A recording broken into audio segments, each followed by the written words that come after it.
Oh yeah, it's Friday. That means it's time for another episode of Runescape Weekly.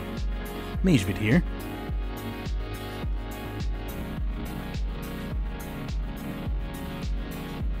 We got a summer weekend for you too. My audio's been a little weird.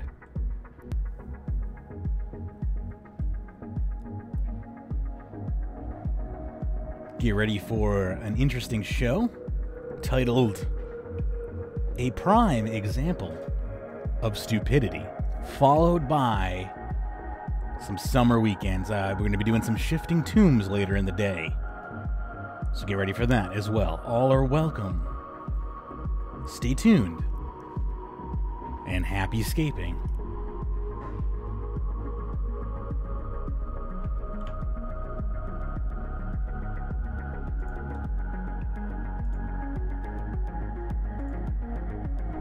Greetings. What's going on, Discord? You're just Discord now. You're just the collective hive mind. We are Discord. Actually, we are Discord. That sounds kind of cool. All right, let's cut the music. Let's get into the game here. Why do you never want to cooperate with me, game? Hang on. Let me see if I can. There it is. Sometimes you just gotta like refresh the window and it'll go to the right size. I'm learning the little like tweaks of OBS and how to make it kind of like cooperate with me. Anyway, we have a show lined up for you today here. There's still construction going on outside my house, so I apologize for that in advance. I'm gonna do my best to be muted when I'm not talking. But it is what it is. Hopefully it's not overly intrusive, but you'll probably forget it's even happening eventually as we get into some really interesting topics. I'm going to play the intro music and then we can start talking so we don't end up cutting off a bunch of the show. I'm just getting the... I'm basically just stalling so I can open up my own music file here. All right. Let's do this. The show notes are good, right? We're 99% there. And stop me now. They are all good. No, they're all good. Here we go. In 3, 2, 1. You're listening to Runescape Weekly for 7/20/2018. I'm your host Magebit with over 17 years of RuneScape experience. Joining me today is Pyrnassius and Hana.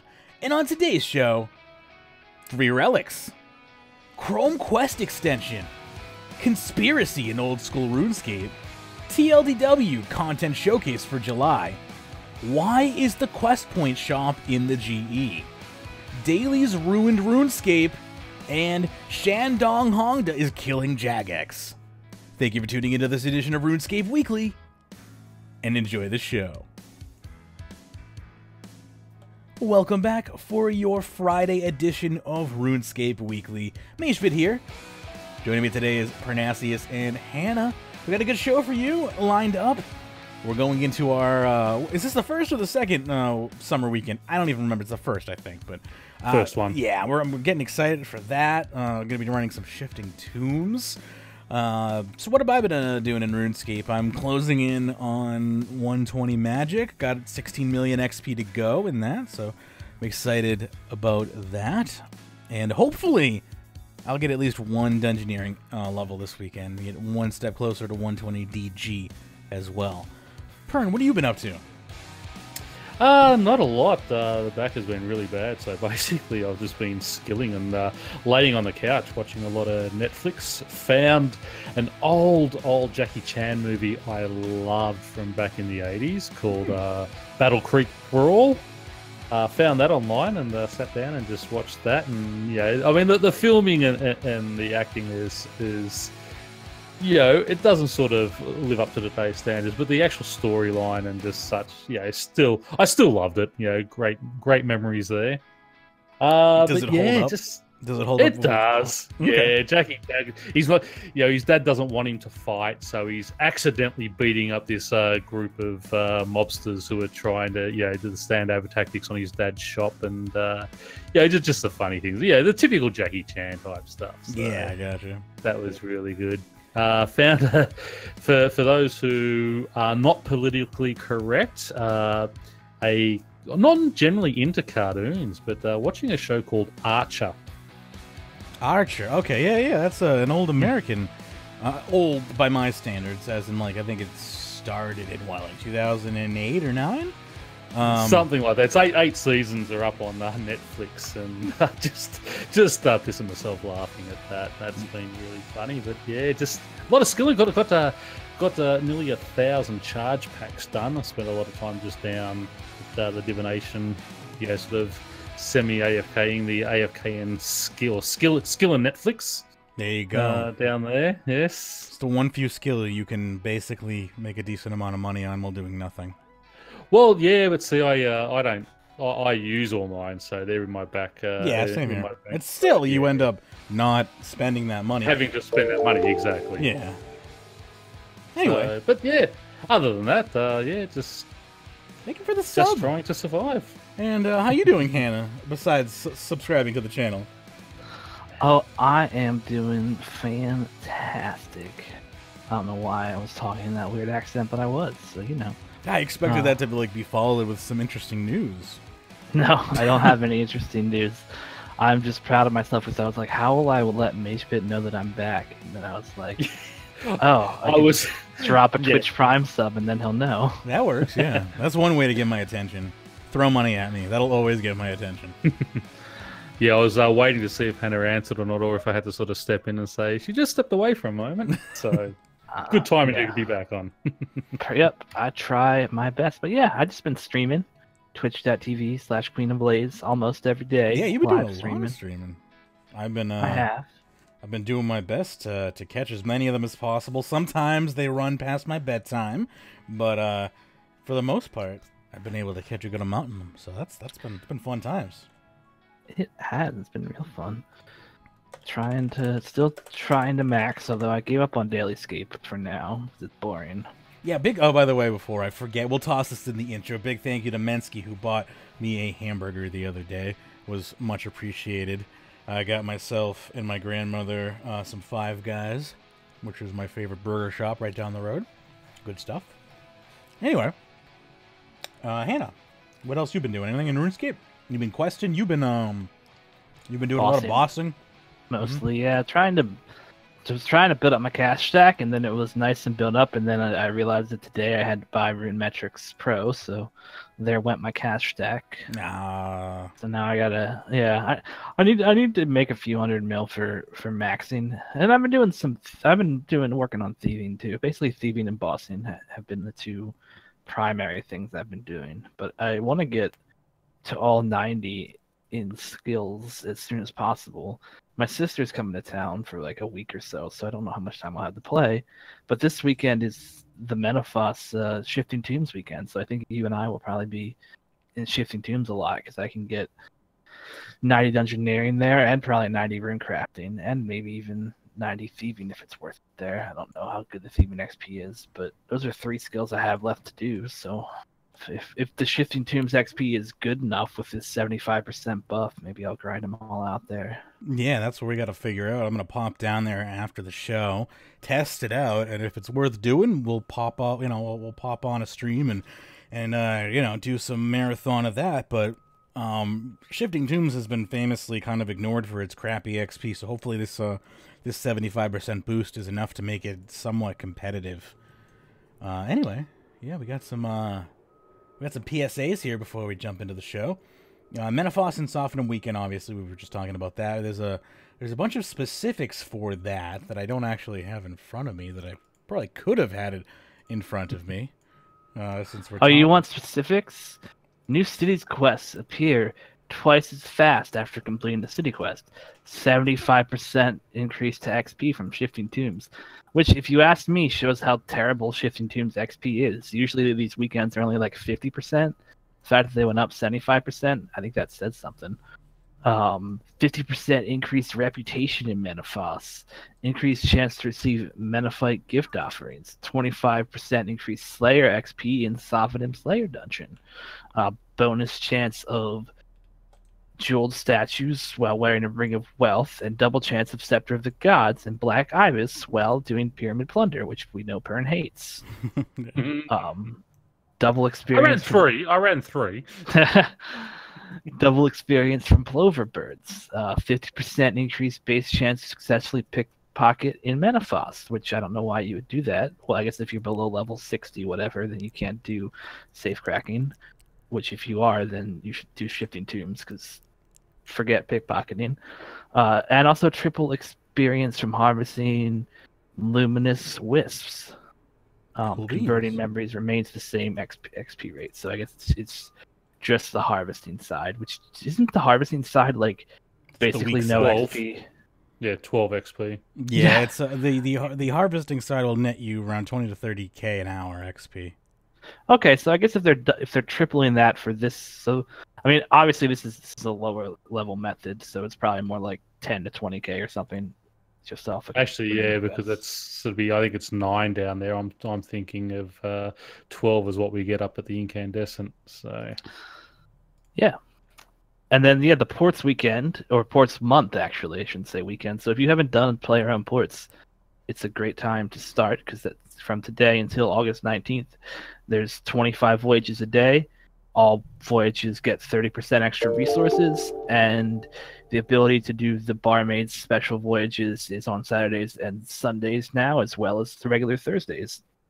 So I might try to grind out a bunch of ports and finally get my scrimshaws, because I don't have any scrimshaws and I need them. Good time to do ports, especially if you're like me and you hate ports. Thank you to Mensky, who just gave Pyrnassius a subscription to the channel. Oh, thank you. I hate ports. I am still not done with it. I'm like kind of near the end. But how can you hate ports? It's like 3 minutes a day. It's just I don't like it. I've even completed it on my Iron Man account. It's not even port's fault. It's my fault. Like I just there's something wrong with me, and I have a hard time with ports. I just don't know why.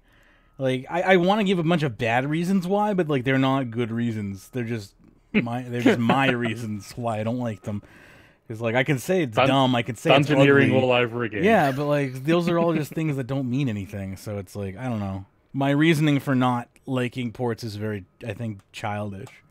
Anyway. Actually, speaking of dungeoneering, have you all unlocked the magic notepaper?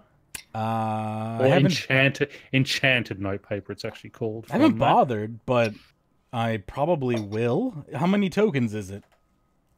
I think that was 250k. Yeah, I got that. That's fine. I know the other two scrimshaws were 250. Actually, that might be 400 because I think the two scrimshaws were 250k. Does it require a ports resource to make the paper, or is it a No, it's an elder log. I was hoping that they would use. What has that done to magic logs? notepaper price? It's hasn't really affected it too much as yet. Interesting. Because I mean, you do need to sort of have it all unlocked and high invention and such to be able to do it. I guess so. Well, magic notepaper is also already dirt cheap compared to the other notepaper. The other notepaper? Yeah, the enchanted notepaper, whatever the F it's called. You can't. Yeah, your enchanted notepaper, you can't. You get 20 per basically elder log and whatever else you need. That's pretty decent. I think it worked out about 700 or 800. What else do you need for it? I guess I gotta look this up. Yeah, I can't remember now. It's called enchanted notepaper? Enchanted notepaper. Alright, let's take a look at this enchanted notepaper. What does it require? So you obviously need to research it. It requires elder logs, an astral rune, and magic parts, which can be... It also requires one ethereal component, which is mildly annoying to obtain. Not horribly annoying, just mildly. This isn't something that is going to be easy to grind out because of that. Yeah, but I was hoping that that they would have brought a use back for actually magic notepaper and use magic logs rather than. I mean, elder logs are already worth enough. They didn't need to sort of lift anything there. We had a topic like this. We talked about this on the show. We had a topic. Mm-hmm. Oh, did we? Mm-hmm. Yeah, you might not have been here. I thought you were, but yeah. Okay. One of the mods said. I missed last week, unfortunately, because I was all planning to be here, and about 4 o'clock I started feeling a bit crook in the guts, and then by sort of 6:30 I was violently vomiting. So, yeah, this was like 2-3 weeks ago, I thought, but one of the mods was like, one of the mods said no because magic notepaper is in every boss drop table on the face of the planet, and therefore it wouldn't be able to restore value to it, whereas elder logs aren't dropped by anything, so there's a chance to actually make them more valuable, which I personally completely agree with. Like magic logs are already dead content. You can't really fix it, unfortunately, and they're not like best in slot. Like I like giving elder logs a use because they're the best log you can chop at this point. That's my thoughts, but yeah. Yeah, just because I mean, they're already 5.5k. It's not going to affect their price at all. They are so high because I mean they take so long to cut, so I just thought you could have used a 1-to-1 ratio with the magic logs rather than the sort of 1-to-20 ratio that you've given elder logs, and sort of make them give them something in game for well, the thing is those on the fire. They're oversaturated in drops. Like you're not going to be able to do anything with magic log value. Because they're like literally every boss in RuneScape drops them. There's nothing you can do. Yeah, but not necessarily. Well, I mean, and again, I mean, they are looking at taking a lot of that stuff out eventually. But it's something they could have over time, and not so much that it has to rise in price, but just give it an actual use. I mean, I feel like elder logs need more uses than magic logs. Magic logs are just so the sheer volume of magic logs would make I think a problem for an item like magic notepaper. Well, and like it's not like we're saying like give us more uses for Bando's equipment or something, which is kind of a bad example because Bando's already is still relevant. But like giving a tier 70 like resource a use when there's a tier 90 one, like I personally just think that it's better to give more uses to the tier 90 resource and make that either retain value for longer or potentially have more value. You know what I mean? Oh, my nose. I'm going to sneeze. Sorry, go ahead. And I think they could encourage, like, it would be nice if they would give some way to increase like Elder Log, like woodcutting rates, like lock it behind a quest or like prestige. Like I would love, or even prestige. I would love to see prestige, like what's going to happen in smithing. Like I'd love to see that brought to gathering skills. Like the more time that you put into mining, or the more time that you put into woodcutting, the more resources you would gather. Like if you spent like 500 hours mining elder trees, you're gonna get logs like twice as fast, maybe 3 times as fast as someone who's starting out, something like that, you know? I think that would be cool. You should be ashamed, Mensky, for even asking such a question. Can you use a cannon in the Abbey Demon Tower? Oh, gosh. You're just, like, ruining so many children's dreams right there. Says also, the guy using aggro. Like, aggro-pots are the new cannon. They are the new cannon, you're right. Also, thank you for the Tier 2 subscription. I appreciate that very, very much. Also, shout out to Schweppes. Both, like, kudos and why. You made a sparkling water that tastes like black cherry, and actually tastes like black cherry. That's not a good thing, though. Black cherry is gross. Anyway. Sparkling water is gross. No, it's not. It's tricking your brain into thinking you're having a soda. Especially if you've like never drank soda in your life, which is me. So it's very easy to trick my brain into thinking that this is some sort of treat. Smashing Relics. We got this PSA here from Loki. We have the Smashing Relics event with the current Treasure Hunter promotion.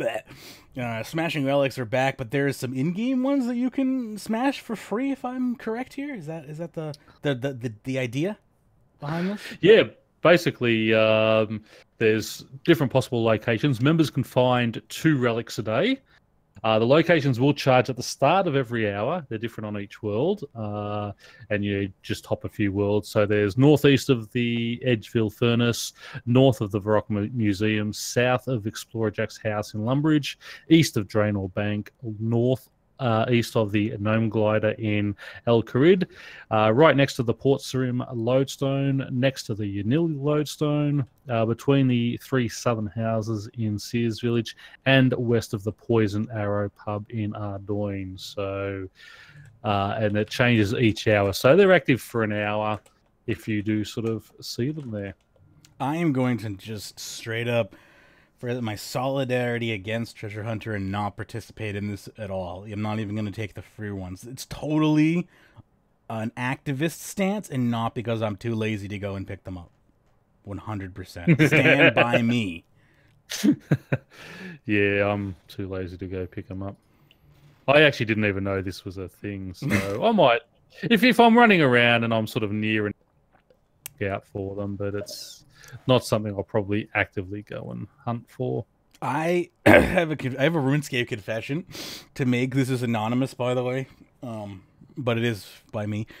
So I had a dream 2 nights ago about watching RuneScape on a live stream. I had a dream I was watching a live stream of RuneScape. I mean, you do fall asleep watching me all the time, so. I mean, that is a possibility that you were playing while I was sleeping and that like bled into my dream. All I'm saying is I really think I need to diversify my life activities if that is now what I'm dreaming about. You need to always watch my streams. That's what you need to do with your life. It frightens me. It almost seems like maybe I'm too involved in the universe. But maybe that's a good thing. Maybe being too involved in the universe is a sign of. Last night I had a dream that one of my friends joined a religious cult. Should I be worried about something that I've done? Maybe. I don't know. You never know. Dreams are weird like that.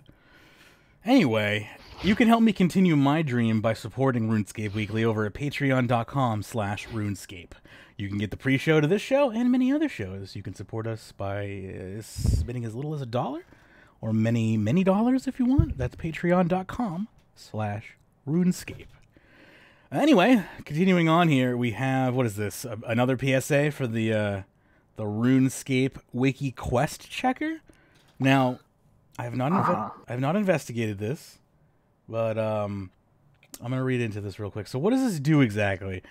I'm not. It is Uh-huh. the Chrome extension that when you're looking at wiki quests, it will tell you which quests you have and haven't done yet. That way, if you're trying to figure out what quests you need to do for a long quest chain, you can use this and be helped, and it's awesome. Interesting. So Something that's super useful if you're trying to go through like any of the big quests really, but like Sliske's Endgame, if you're trying to work through that quest and you're trying to figure out like trying to make plans for which quests you need to get done, or just like which quest should I do next. Sometimes it sucks to like look in game and then go to the wiki and look at stuff, and this allows you to like have all that info just like on the wiki instead of having to look back and forth between. That's a really interesting. So it's tying together your adventure log data and then basically overlaying it into, or injecting that information into the wiki page for you, so you can then kind of get both information at once. Similar to how RS Linkify takes the clock information from Menaphos. Well, I got Menaphos in the brain now. From Pyrnassius, and overlays the icons of the active voice of Saren like directly on the forum page for you. Yep. So, similar to that. That's interesting. I like it.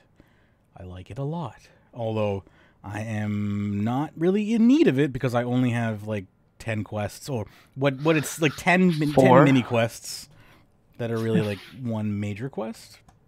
Oh, I thought don't you only have the desert quest? You have like Do No Evil and the 3 new quests. Right? Yeah, I think that it's confused because I have Dimension of Disaster like half done, so it counts all those mini quests in there.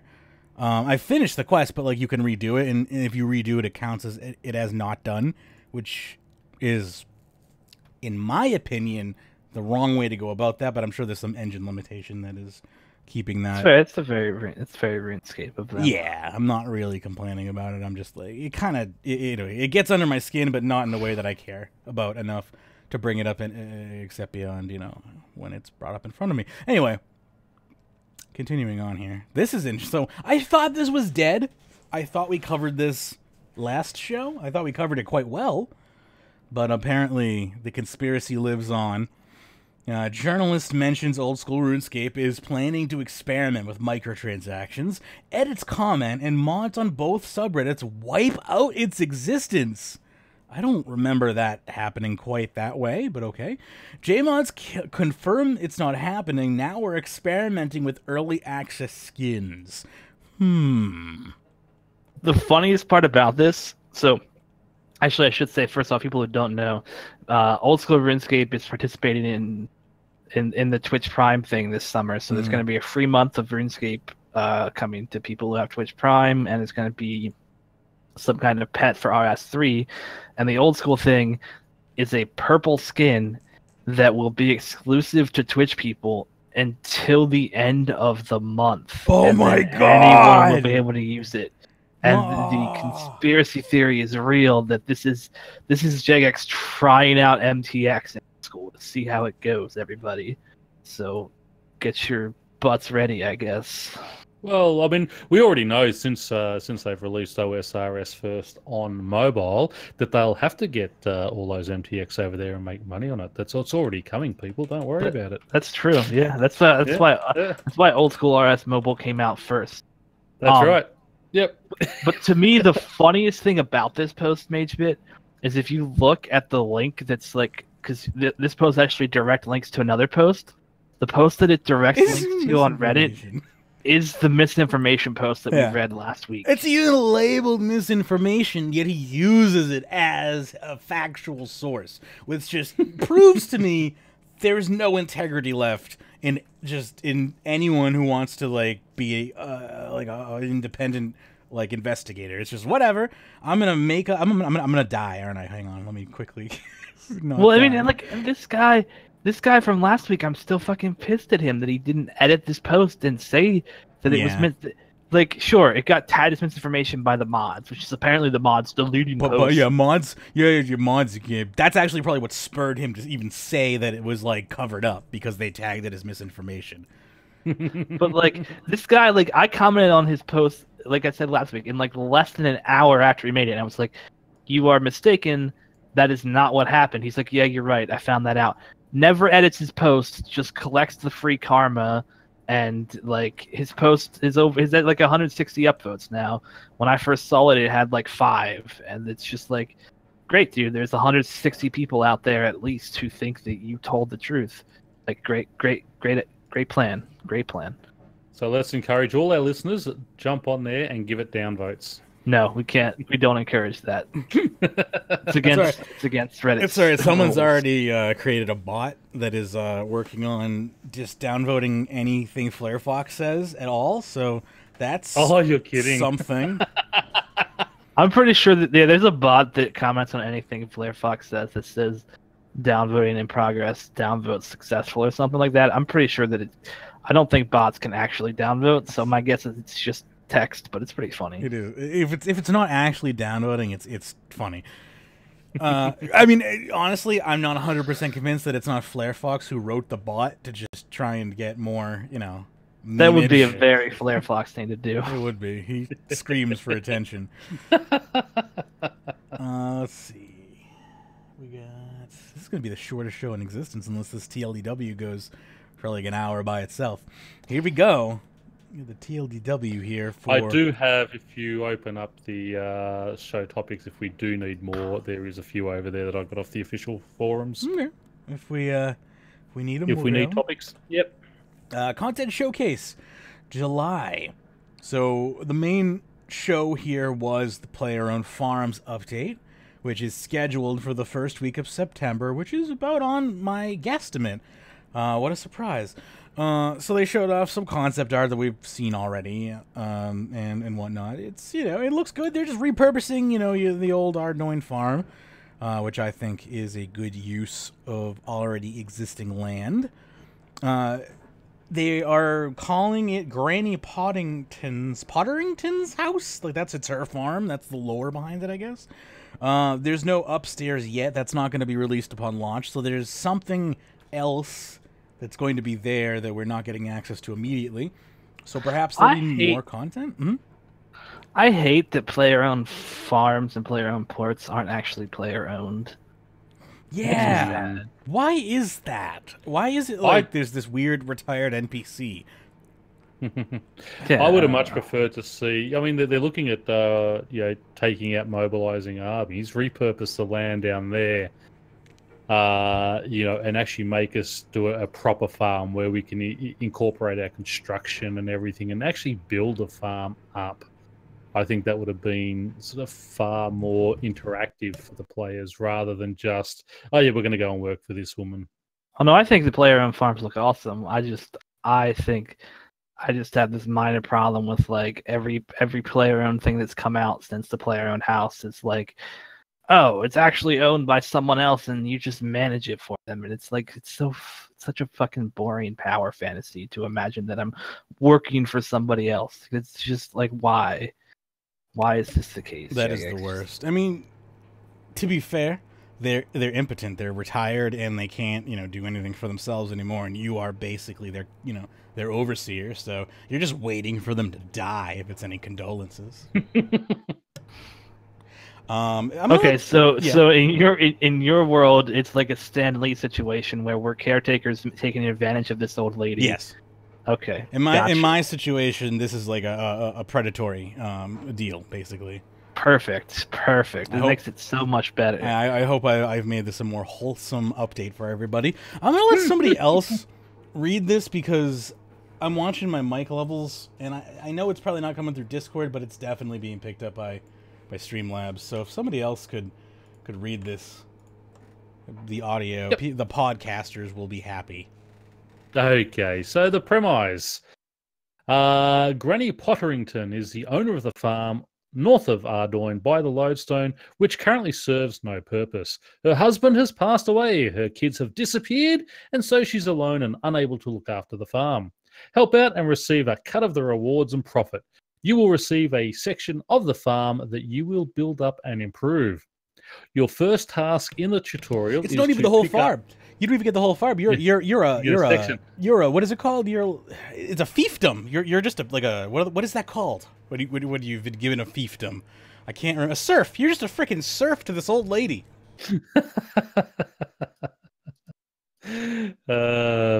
Your first task in the tutorial is to pick up Jack the Yak. Jack is being sold off to Presleak to kickstart the process of rebuilding the farm. Now, I just want to stop there for a sec. Now, Presleak, great artist, great cartoonist and such. And yeah, we've got him or her as an NPC already in the fair. What do you think of actually having a player as a permanent NPC in the game? I love it. I mean, we already have it other places. Yeah, it doesn't bother me. We got Cags down ferrying people to the sunken pyramid. That doesn't bother me. Oh, is that a player? Is it? Yeah, Portmaster Cags. Yep. Oh, I did not know that. Cags. Okay, fair. Cags writes all the guides to ports. The best guide to play your own ports. Yep. Oh, I think it's a really cool thing to do. Honestly, it's a great way to show your support. And I think that if Magebit is Where's not my statue? If Magebit is not an NPC and player on farms, then Jagex has failed, and well, I mean, we should all unsubscribe from the game. They've already put Presleak into player on farms. When I mean, honestly, if you ask me, you're just like shoehorning her in there. She doesn't really fit in there just because you decided to put Yaks in there. I'm the one who's been screaming about player on farms for like the past decade and a half. Well, yeah, that's what I mean. Because I mean, yeah, Presleak's already got an NPC in there for the spring fair. And now they're in. Would have been nice to honor somebody else, but I get though. I mean, the reference makes sense. The Yak reference does just feel slightly shoehorned. Is all. I don't really think it feels shoehorned at all. I mean, there's freaking spiders you can raise and shit. Like it makes perfect sense. Like Yaks, and there's nothing wrong with raising Yaks either, for sure. I get that. They're one of the most iconic animals in the game. I don't think to me that doesn't feel shoehorned at all. You know. To say they're one of the most iconic animals in the game is interesting, because they weren't really until Presleak made them that.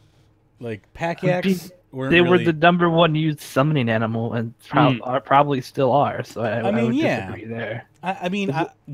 I agree with you there, but they weren't like mascots really until recently.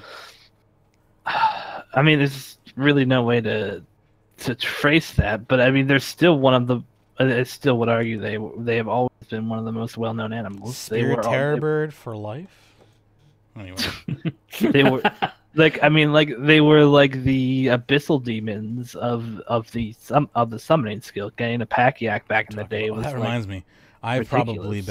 probably been needing to prestige abyssal demons for quite some time now. Yeah, thank you for reminding me. That's probably been like that all morning. Ooh, I just wasted a bunch of Abyssal Demon prestige. So whatever my argument was, you win, because you just saved me. Why don't they auto prestige? That's weird. It's so stupid. I know. I probably just 5 prestige. That is sick. Yeah, that's my 5th prestige. I probably wasted a good 2,000 kills right there, but whatever. By the end of it, Magebit needs an NPC. Someday. I mean, maybe I won't because I've been asking for a castle, but I've been figuring that's how you negotiate, right? I ask for a castle, settle on an NPC. Now I've given away my freaking methods. What the? Anyway, I've also asked for a statue though, so let's not pretend like you haven't asked for a lot of different things. I have I have a long list of demands, Jagex. Just rename the statue outside the Falador gates. One of these days, that's how it's gonna start. We're gonna do like an occupy. We're gonna occupy Falador Castle on World 66, and we're just gonna hold there until the CEO steps down and gives me his job. That's how we're gonna do it. We'll live stream the whole thing. Foolproof. Okay, moving on. It will be a mixture of construction and farming in the area. You will require 17 farming and 20 construction to get started. You're going to receive a starter pack of animals from Granny Potterington. Basically, you'll just be... There's nothing wrong with it? Her name, there's nothing wrong with it? Oh, no. It sounds like... It's a mouthful. It's hard to... The ing and the tongue... And the ing and the tongue run... I can't even say that! The ing and the tongue... run into each other. Sorry. Yeah, they don't. It doesn't roll off the tongue easily. Potterington. It will not be instance. Everyone will be in the same section of the farm, but will only see their own farm. So akin to the machines in invention, and obviously akin to what farming is with your farming patches at the moment. Yeah, and I think that's a good thing because instance see stuff, other people. Yeah, I get instance stuff when you're doing combat and it's competitive and stuff like that. But when there's no competition, seeing other players is highly appreciated. With all this type of stuff, I really hope when they make player-owned houses and they remake when they remake construction, they can figure out a way to do that with POHs. That would be awesome. So nice to have POHs in the open world. I saw a post the other day on Reddit where people were like, "What happened to the player-owned house rework? Is that dead?" And I was just thinking to myself, I don't think it's dead. I don't think it ever really truly begun. I think it's just been an idea that a lot of JMods have wanted to undertake, and everyone who's looked at the project has gone, yeah, this is basically an engine rewrite.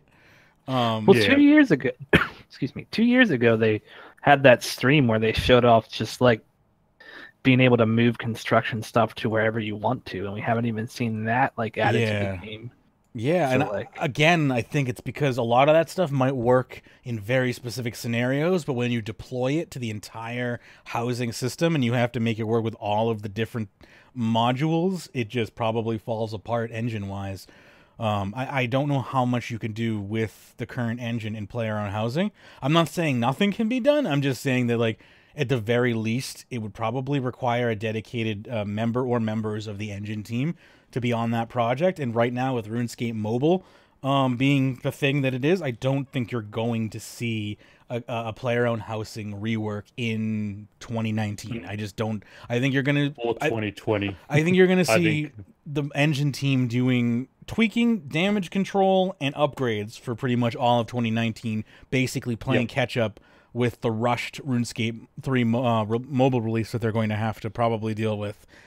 Because they are effing behind on that, and eventually management's just going to say, push whatever you have. Anyway. Yeah. I mean, in player-owned houses, all I want to see is have three different types of menageries at once. Right? Just give me Pet Park. Like, I liked Pet Park. Exactly. I want to put all my pets in there. Give me an instanced area. It holds 30. Yeah, give me an instance area the size of, like, Tree Gnome Village, and just let it hold up to like 100 pets, and it can be instanced, and you can invite your friends in if you want, and it's just all of your pets. And what would be really nice, and I think this might be a little over the top, would be you'd be able to theme the area, and you'd get different themes from like quest lines and stuff like that. You could sell premium themes if you must, but you'd be able to get like a volcanic theme from the Tsar quest line. You'd be able to get like an aquatic theme from the aquatic quest line that I'm making up in my head right now. The pirate quest line, there you go, Mage. But stuff like that, like, yeah. There's just, I have so many ideas for Cosmeticscape. Yeah, love it. And, just have it like a little zoo type thing. Mm-hmm. Would it do anything? No, it's purely just cosmetic. Exactly, but it's something fun, it's something you can collect and build towards. Exactly. And, that way you can start introducing a few more pets and more obscure things that you've got to grow and things like that. But anyway, let's get back to player-owned farms. There will be contract buyers, much like Yellow Runespan Wizards, but for animals. Presleak is one of the contract buyers, one buyer for each animal type. Whenever they show up, they'll ask for X amount of that animal in return for beans. They'll be particularly after a certain breed, although you can give them any animal breed of that type. Giving them the desired breed will be best. This is an interesting will idea. Accept checked and unchecked animals. Excuse me, this is an interesting idea, yeah? I mean, so this is a closed economy that exists purely as an item sink in order to reward you with these. Because closed economies are always good in game. They've worked so well. Yes, exactly. I mentioned that. I used that keyword specifically to stir up some discussion here, because yes, this is going to be somewhat of a miniature closed economy here. These animals don't. It doesn't sound like these animals are going to have like set GE values. They mentioned you'd be able to trade them between players, so there will be some sort of perceived value set by players depending on what the animal's stats are, I guess, like what they can do perk-wise. So that will be interesting to see what type of market springs out of that. But this is something that you don't see too much in RuneScape. You see this in other games that have kind of different economies. Like BDO has this kind of system where like you fish all your fish or you get all your animal products, and then there's an NPC vendor you sell them to that has different rates depending on which items they want at the time. And you know, it always works because there's no players involved in the supply and demand, but at the same time it feels very cheap and hollow because you're just selling it to the same NPC over and over again, and it feels very dead. It doesn't feel like a living, breathing game. Anyway, I'll be interesting to see what they do with the beans. I think there's more information about that later.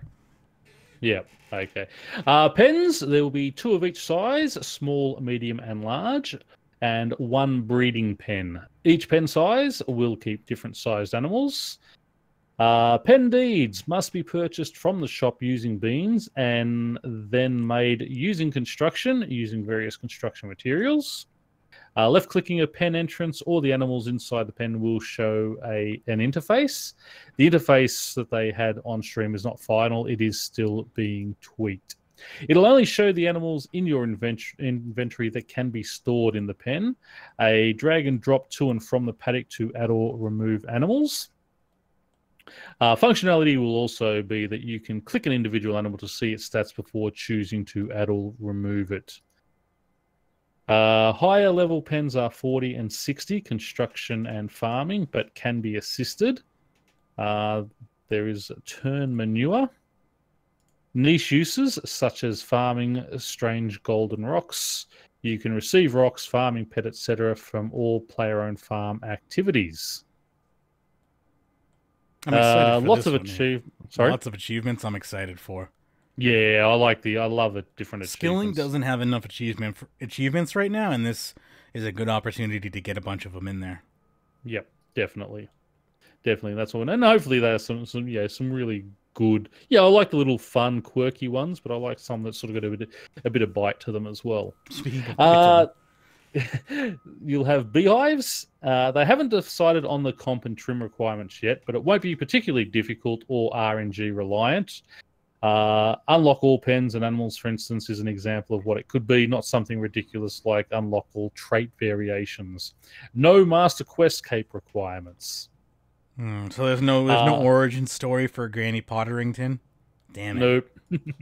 I was hoping to like dig up a diary in the backyard and find out that she like murdered her husband. Well, there might be a quest down the track that they can then sort of retrofit into it. Yeah, maybe. There will be an animal collection. Go ahead. Isn't player owned farms like on the location of the what's the name of that quest where you go back in time? I talk about it all the time. Meeting history. Yeah, I'm pretty sure that this player-owned farm that we're taking over is the same farm that is in meeting history back in the day. I'm almost positive about that. So maybe that's the history. Maybe that would be interesting. You could go back into the quest. That'd be an interesting. I was thinking this would be an awesome opportunity to have a sequel to Bringing Home the Bacon, where we could tie in. We could finally have a sequel to that amazing quest where Granny Potterington is like, I don't even remember the name of that dude. It's whatever his name was. He's a weird dude. Yeah, they're arch rivals, in some sort of like farming gang war. It could be just, a lighthearted, kind of funny parody of like Scarface or something. I don't know. Anyway. Well, again, something that, down the... I mean, never say never. I mean, it's something that could be done as a little bottle quest down the track. Sure. Anyway, there'll be an animal collection log, which will be viewable from Granny's dog. So Granny's that's dog. Yeah, that's an interesting way to view it. Dailyscape. It's not any more Dailyscape than farming is. It is timed because farming is timed. As you get higher levels, you don't need to be at the farm as often, same as player-owned ports. We've deliberately designed it so that the farm will work at your leisure. It won't do any checks for determining diseases until you come to the farm. It does track time, so if you leave the farm for a week and come back, a week's worth of progress will be ready for you, e.g. the growth stages. But So disease won't happen if you're not there? Like that? Those two statements don't make sense to me. Yeah. How do you not have disease if it's not there, but at the same time it can grow for a week without you being there? Yeah, I think with the disease side of things, the way they were talking, as I understand it, it's not going to kill it. You just have to find a cure and cure the. Okay. Yeah, that's valid. Okay, so it's more of just like a hindrance of the yield than actual destruction. Okay. Yeah, something like that. Oh yeah. Again, it'll be work in progress. See, you know. I saw some complaints again about the timing because it's like normal farming, it's timed. I think there were a few people sort of complaining about that, but I think it's got to fit in with farming, and it makes perfect sense to do it that way. Sure. The different animals. So first up are rabbits. They will require a farming level of 17. You get them through hunter. They'll require the small pen. The known breeds, there's only one so far, which is shiny. It'll eat flowers, vegetables, and fruit. Cows, two types, cows and bulls. You will acquire them through the reward shop. They will need a large pen, and you will have a shiny version as well as chocolate, strawberry, or vanilla, and they will produce milk. That's interesting. Chinchompas are next up. Will require you will get them through hunter. Again, a small pen is needed, and only coming shiny so far as the known breed. Chickens, again, hen and rooster through the reward shop. A small pen, the known breed is shiny, will produce eggs.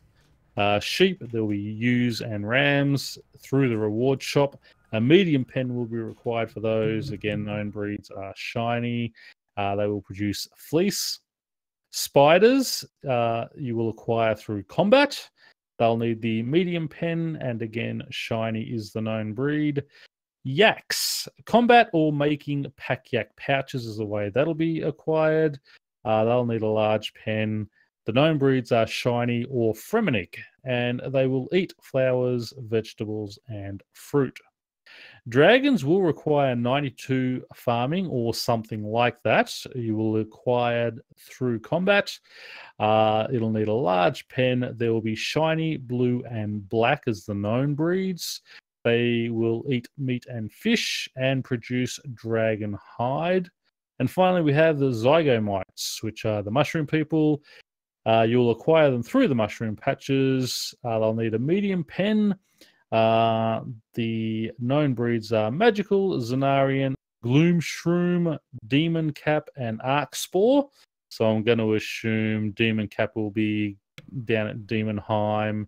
Arc Spore, obviously, through the Arc. Gloom Shroom, maybe in Mort Mire? Mort Mire, or down that sort of all down through that area. They will eat mushrooms, and they will produce Mort Mire fungus, mycelial webbing, and zygomite fruit. They eat their own kind. We were going to add them as pets, but to do that, we need to add combat animations. We could do just follower pets, but the last few times we've made a follower pet, people have wanted it overrideable.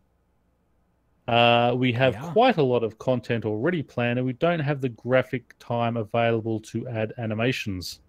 Two types of animal inventory objects, similar to activated and unactivated portable fairy rings. Animals typically come in an unchecked state. Unchecked animals stack in the bank and can be traded on the Grand Exchange.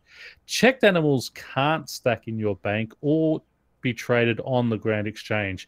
Once checked animals will have traits and object variables on them like augmented items. Although checked animals can't be traded on the Grand Exchange, they can be traded player to player or sold to contract buyers at any growth stage. Adults will be sold for the highest. If they grow to elder, they'll lose value in comparison to an adult. So obviously, as if they get too old, they're not going to produce as much, so therefore not be as valuable. Interesting. So the older they get, like the crappier they get. Yeah. So just like in real life. Obviously up to yeah. So you'll have your babies up to adult. Adult is obviously the prime that you want to get them at, and then they can get too old and then start producing less. Mansky's tier 2 sub finally went through. There you go, buddy. That's interesting. I like that. I do too. Yeah. I really, it gives you a reason to kind of be getting new animals and whatnot without without them dying. Yeah. Their stats. Health and happiness. The higher these two stats are, the more likely it will breed, and the less likely it is to get diseased. Weight. Potentially, we can have a who can grow the heaviest competition. Speed won't have any effect on launch, but if player-owned farms goes well, we could potentially make animal races. That doesn't sound like a gambling issue. Yeah, I was just thinking that myself. There you go. There's just introducing your gambling again. Attractiveness won't have any effect on launch, but potentially beauty competitions. Again, see all these type of things. The gambling aspect on them just jumps straight out at me. Like my brain, it took my brain less than 2 seconds to be like, place your bets. I was about to say this when I saw the speed one. I thought exactly the same thing, and you got it out before. You were reading. You're at a disadvantage. Yeah. Traits include jovial. Feeding this animal increases happiness to a lot more. Easier to maintain its happiness. Golden gift will increase XP for checking the animals. You don't have to read robust.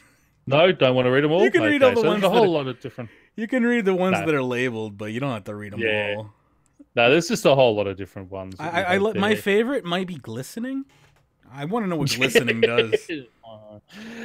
Animals can have up to 3 traits each. Now, the names of the animals are random-ish. There are 30 different name types per gender per animal type. Animals don't die of old age. We straw polled it on Discord, and people didn't like that. Yeah, so people don't like them dying, and people don't like them being butchered for food. Those are the two things that are very hard to get into games. But they're happy to go out and kill chickens. Yeah, it doesn't make any sense. The old age thing, I can be like, okay, whatever. But the butchering thing, I can't. It's like it's part. That's what Slayer is. Yeah, it's part of the butchering everything in the game. Yeah, like I don't understand. Like I don't know. It's silly to me to have that kind of disconnect between murdering all these monsters and murdering animals for food. Magebit has butchered 300,000 abyssal demons. Yeah, I've ripped out their spines and turned them into whips. Sorry to bump my mic there. Anyway, animals must be fed appropriate to the type of food they eat, herbivores, carnivores, etc. You can fill the trough from outside the pen, or if you wish, you can climb over the stile. There will be a filling interface.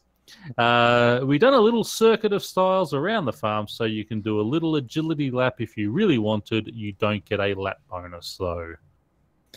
Food increases an animal's weight, stats, happiness, and health. Food is also an item sink for the more useless farming produce. Deliberately made easy to keep happiness and health up. Building a system in a way that hopefully makes it easy to add animals in the future. Onto breeding. Putting animals in the breeding paddock will result in offspring. I wonder if you'll actually see them breeding, or if you watch the bulls mount the cows instead. Animals can breed different breed types, but only the same species can breed. E.g., only cows can breed with other cows, but they can breed with a different type of cow.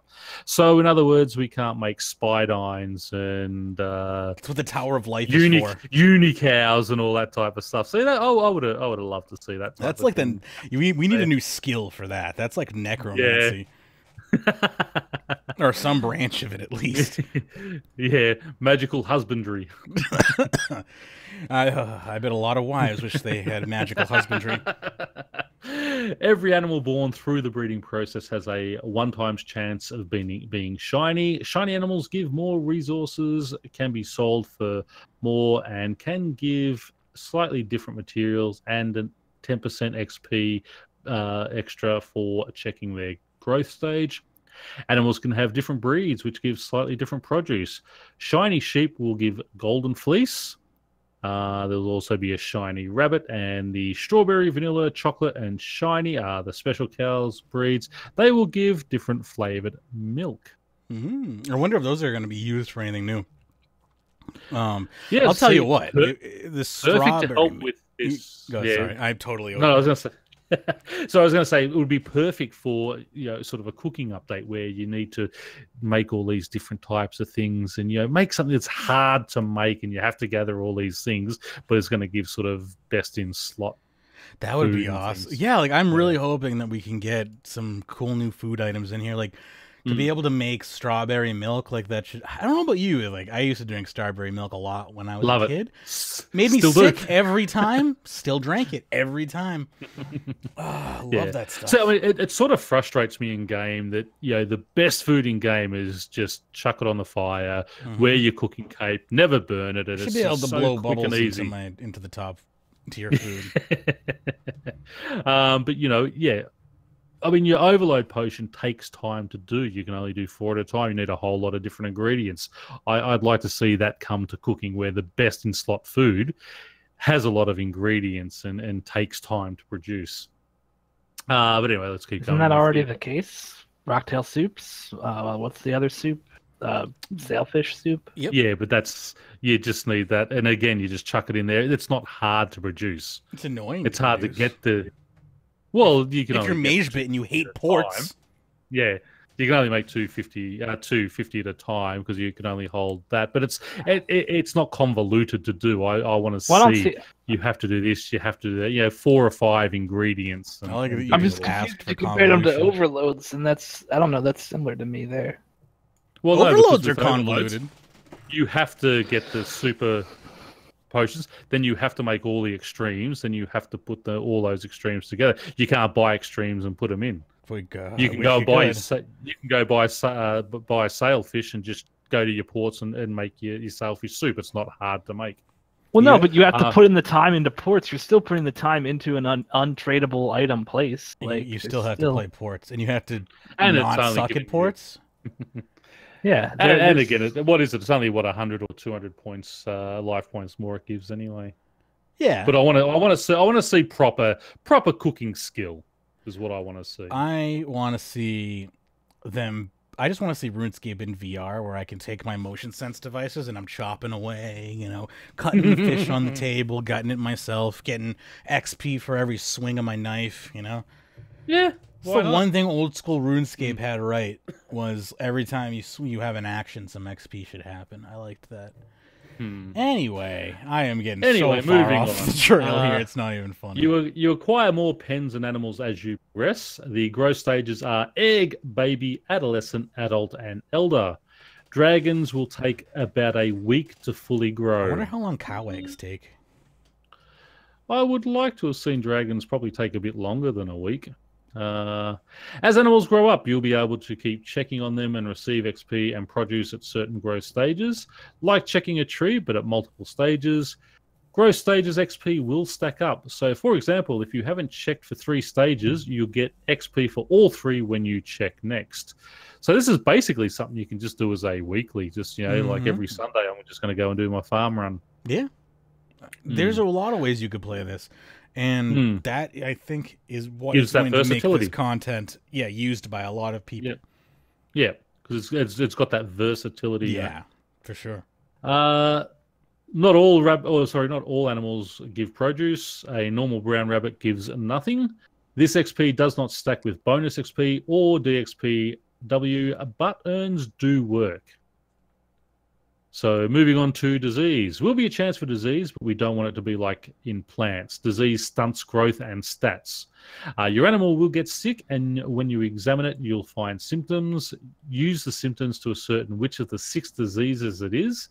Didn't want to add too many or make it overcomplicated. So there's just 6 different diseases. If you pick the wrong disease, your animal stats will get worse. You don't need any items to cure, and you can cure the animal for farming XP. So it becomes a gameplay aspect rather than just being a punishment. It will be able to deter disease through different ways. Onto trading animals. Unchecked animals can be sold on the GE, as we said before, also player-to-player or to contract buyers. Checked animals cannot be sold on the GE, but can be sold to player-to-player or to the contract buyers at any growth stage. You want to encourage trading of checked animals between players. This would create a farmer's market for trading at the farm. No reason to hoard animals in your bank, grow them, and sell them for beans. Perks, not to be mistaken for traits. Attach a farm totem to a pen to activate perks for an animal at the elder growth stage in that pen. 12 perks in total, 1 per animal, including gender variations. So is this some form of like prestige then? If it's like for elder animals only? This is interesting. Yeah, it'd be interesting to see how that works. I.e., 1 for hen, 1 for rooster. On a per pen basis, so only worth having 1 elder per pen. Perk stack, so an elder spider in every pen will add to the bonus damage dealt to spiders. Rabbits, all animals have a higher chance of breeding when in the pen. Spiders, damage bonus against all spiders, including Araxor/Araxi. Wow. So if you just build up a whole pen of spiders and have an elder pen in there, you'll spiders. get that extra damage bonus. Hens will be a chance to save feathers. Roosters, better chance of getting a ghostly essence drop. Dragons, buffs ultra compost to have half the disease chance of super compost, and increases the growth speed slightly above super compost. Could I please raise some baby Teloses so I could have some buffs against Telos? It sounds. I mean, dragons are going to be the highest one, but I think the spiders seem to have the best. I think you're going to see a lot of people with spiders. Although, yeah. Pardon me, the value of doing racks has been steadily declining as of lately. Yeah, well, I mean, they broke bossing when they released Telos with how much you make off him. Yeah. Chin chompers, a chance to save skill chompers on use.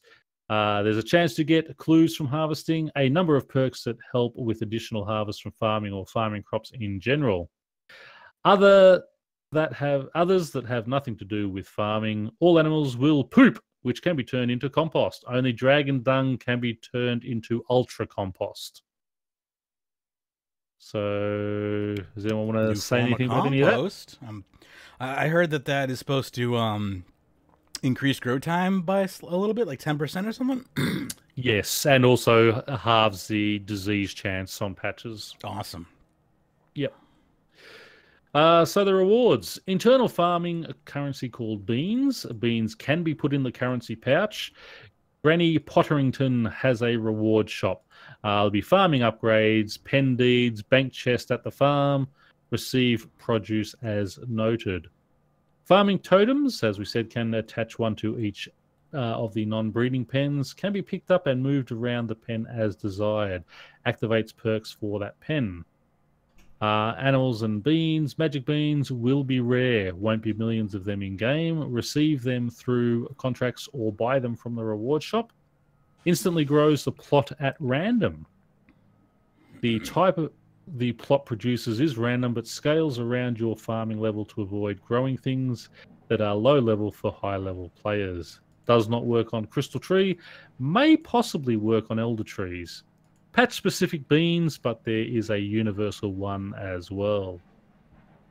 Ultra compost, better yield chances, better disease protection, halves a chance compared to super compost, storable with the tool leprechaun, receive it from dragon dung in the farm. There is no hero item for the farm. The elite farming outfit will be introduced with this.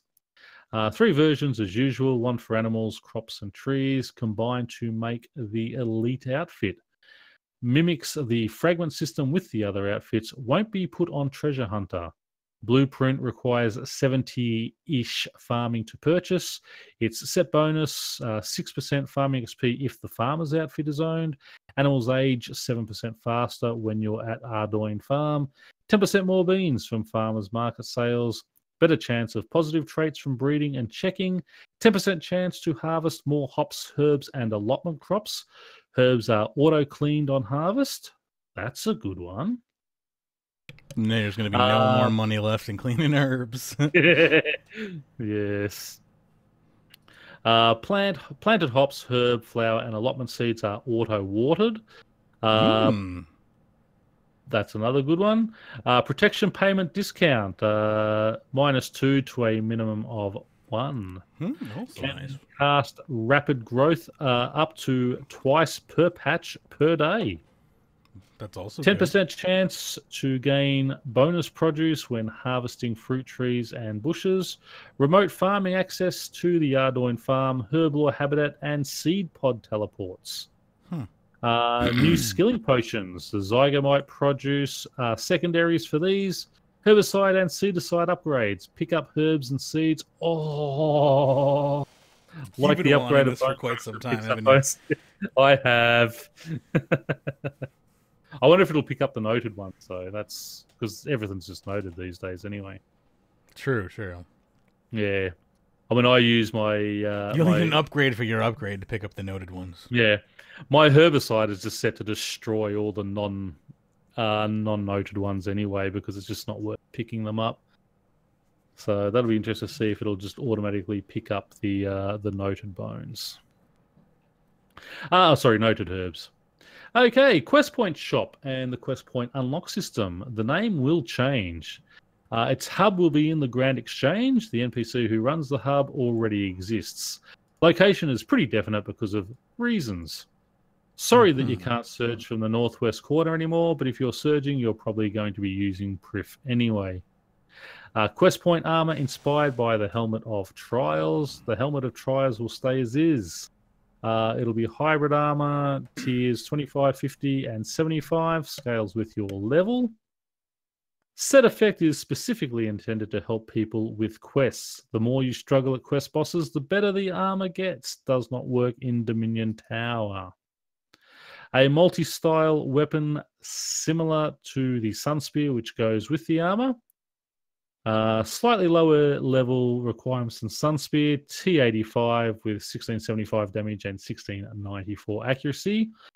The more you struggle at quest bosses, the better the weapon gets. Does not work at Dominion Tower either. I like this idea. This idea that, like, if you're dying over and over again at a boss, like, it gets easier, but it's only for questing, you know. And it's, only for questing, yeah, to help you get through quests. Yeah. This is an interesting way to kind of help people who are bad at PVM get through quests without devaluing, I think, the game too much. It's a good way to do this. I like it. Yeah, it's like a sort of an easier mode, so you don't sit there and struggle. But you still have to put all the just don't quit. You have to put the effort into earning the armor first, and then you need to, like, fail at the boss a bunch for it to even take effect. So, like, there's plenty of effort on the player's behalf still. Anyway, that's it. That's all. No, I do like that. Yeah, and I like the fact it doesn't work in Union Tower. That would just be cheating, basically, for comp. Yeah, exactly. There will be a Lorehound pet. And they had a little model there, and they just talk about that. Other things about the pet will be unlocked. Examine the pet will show your quest points. It will be an override. So again, I like that, that you'll be able to override that as well. Unlocks to do with the hub itself. Some of the things in the hub will be usable to benefit you in your questing or post-quest stuff. 2 systems for unlocks. General unlocks, putting everything you get already in-game from quests and putting it in one place with other unlocks. Unlocks as you get quest points. We'll have stuff for about 500 quest points to future-proof a little. Second system, pet weapon and armor and hub effects, which allows you to allocate your quest points but not spend them. This means you cannot have everything at once, but you can reset your allocations. Max quest point on launch can probably unlock 2.5 out of the 3. A lot of references for the Master Quest Cape owners and specifically things for them. No comp, trim, or Master Quest Cape requirements. Also other niche things. Future quests will not have random quest points allocated. They'll be made systematically based on their difficulty and length. Any lore books? No, not right now, but that isn't to say no, it won't be there eventually. Moving on to clans. Actually, can you take over a bit before that? I just want to have a drink. Sorry. Yeah, no problem. So clans, login message after logging into the game after this update comes in. There will be Citadel clan boosters that will be given, basically depending on how many orts that you had from the previous system. You'll get 1 booster for 1 to 10k, 2 boosters for 10 to 50, 3 for 50 to 100, and 4 for 100 to 200,000 orts. Good news is that the clan avatar rework release has been brought forward. Clan chat is now more optimized than ever. The clan list, guest clan list, and ban lists will now show the number of players. Mousing over the clan list figure will show how many members the clan has. Attempting to add to the ban list after it's full will now display a message. When a new member joins, the chat message indicates who they were recruited by. Clan log resets when the build tech happens. The ability to add a clan login message will be added. It will only show if you've been logged out for 6 hours or more. Sanctions are in place for clans. Yeah, for sure. Sanctions are in place for clans that try to use the message maliciously. Basically, you can lose access to this if you're an idiot. But, yeah, this is super cool. To be able to have a message that you can pump out to your clan upon login is going to make organizing events and competitions just so much easier. Let's see here. Clan members can toggle off seeing this entirely by going into chat settings and hide chat login message. So if you don't want to see it, you don't have to. If you have to turn that message off, you should probably just get a new clan. Right? Yeah, for real. Let's see here. So, clan chat list now shows muted members instead of Clan Wars icons. As a result, Clan War icons, yes? Also a great change. Who cares about Clan Wars? I think they should just literally delete Clan Wars from the game. I don't even know what it is. I don't know anything about it. It's literally what it sounds like. It is a place for 2 clans to war, to fight each other on the battlefield, and that is it. There's 2 portals. One's a safe fight, and the other, you lose everything when you die. So you can only imagine what goes on with the second portal. The red portal, I believe it's referred to as. Plenty of people have been lured through the lair. It's not, you don't hear about red portal lures too often these days, though. But yeah, I remember when I first started the game, someone tried that on me. Yeah. I have never experienced a red portal lure, probably because I've never had anything worth luring. But I've seen many stories about them in the past, and they seem to have fallen out of favor with the more recent stalling glitches with animations and whatnot. Anyway, let me continue on here. Clan list now shows muted members instead of Clan War icons. As a result, the Clan War icons have been removed.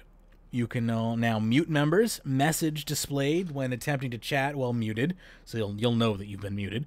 When a member gets muted, a broadcast goes out to all admin plus. This cannot be changed or toggled off to prevent muting abuse.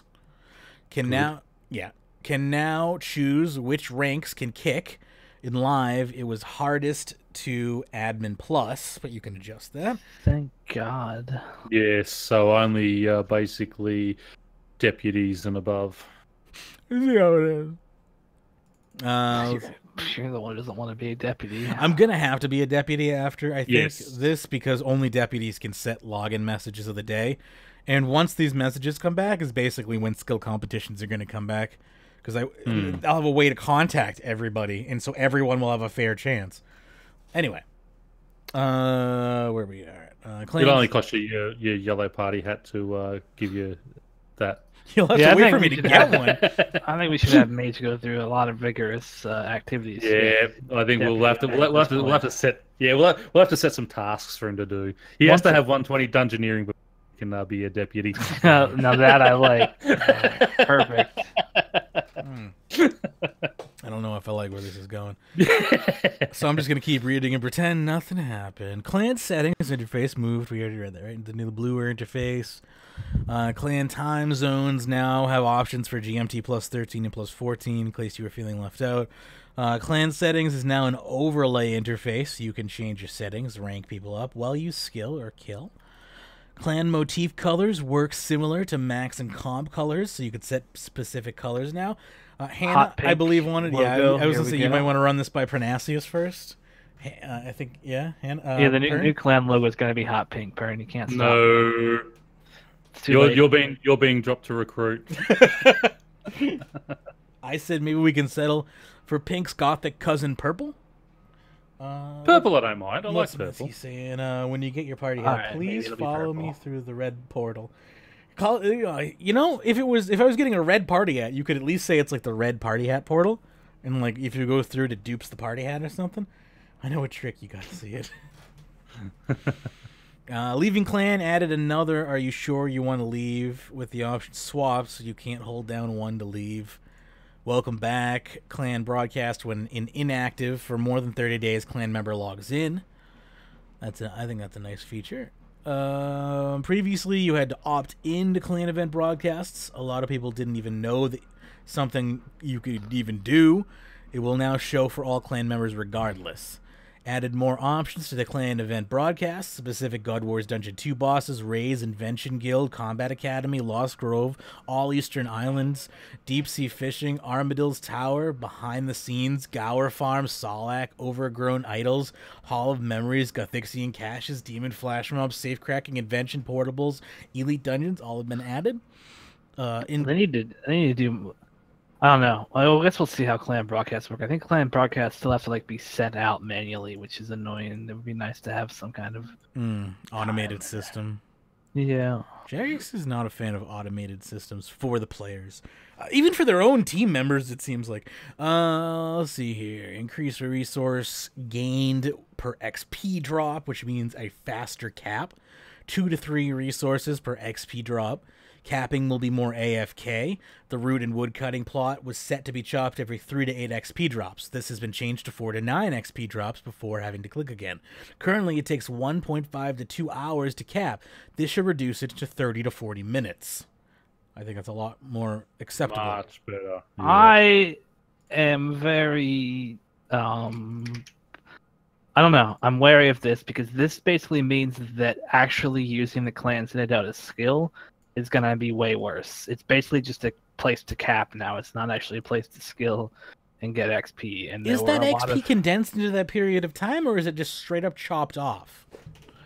You're not going to get the same amount of XP. You're going to...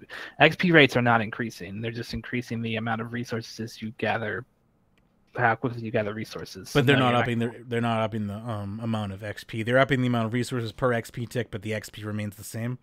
Yes. Okay.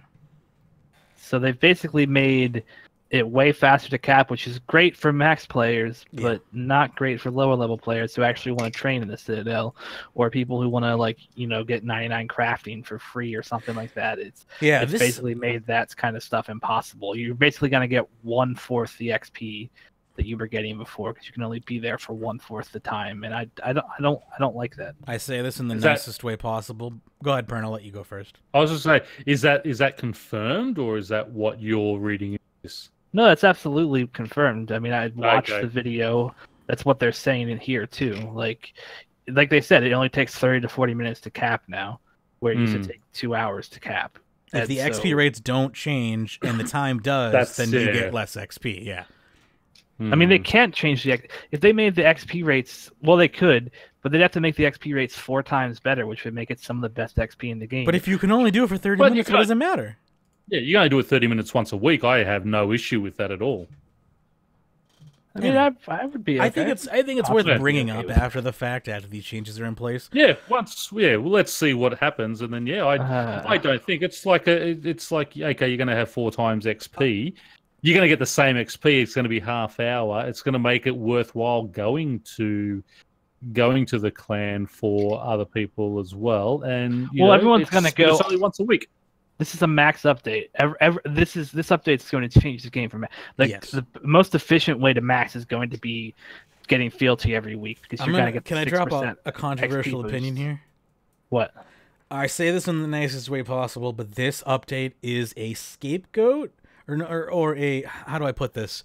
This is an appeasement to max players as as a way to get out of doing what really needs to be done under the clan citadels, and that's a complete rework from the ground up.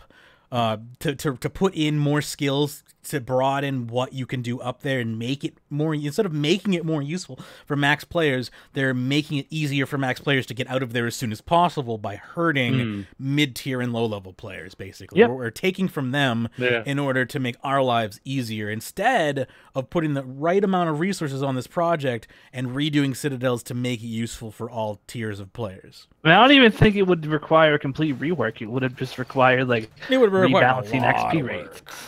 Yeah, balancing XP rates. Been a lot of work. I think to make it proper, you need to put a bunch more skills up there too, to add diversity up there, because you're still talking about tons of players who might have 200 million in some of those stats, and those are unfortunately a vocal chunk of these players who are pushing these updates through that you need to silence in order to get some balance here. I don't think, I don't know. I mean, I agree with you that max players have too big of a voice, but I don't think like 200 mil players do. The thing is, most max players don't even care about getting XP post 99. But yeah, this is just I would love to see a straw. I'm gonna do that. Hang on, let me write that down. What straw poll? I want to do. If you're a max player, do you care about XP past 99? I want to get, because that's actually an interesting question. Hang on. I mean, you can look at how many how many cosmetic you could easily like look at how many cosmetic 120s there are in the game, and that would give you a good guess as to how many people actually care. Like, I don't think cosmetic 120s are that cared about by most people. Perhaps. I like graphs. Well, the problem with that is a lot of people. I mean, I do my 120s because it's still giving me something to do, but there would be a lot more people if there was actual content to do it, or if there was a prestige system in there. Well, that's my point. I don't think a prestige system would motivate most people. It would just unless if there was extra awards at the end of it, that would be broken. If there was, why would that be broken? Why? Because an extra 2% faster to cutting wood and things like that if you've got a prestige one. And why? Because it would make prestige required for most efficient way to play the game. The same way the comp cape is broken, that would break the game in the exact same way, and it would demotivate newer players because it would move the goalposts way too extremely far. If prestige would have to be a cosmetic only reward, that's the only way it would be healthy for the game. Otherwise, I think you and I look at things a lot differently. I think because I think an extra 2%. I mean, efficiency. I know there are a lot of people out there who look at efficiency, but I know there are a lot of people who don't. And if it's an extra 2% for prestiging, I don't think that's a great deal of difference. But it's just that nice little perk for people who want to chase that.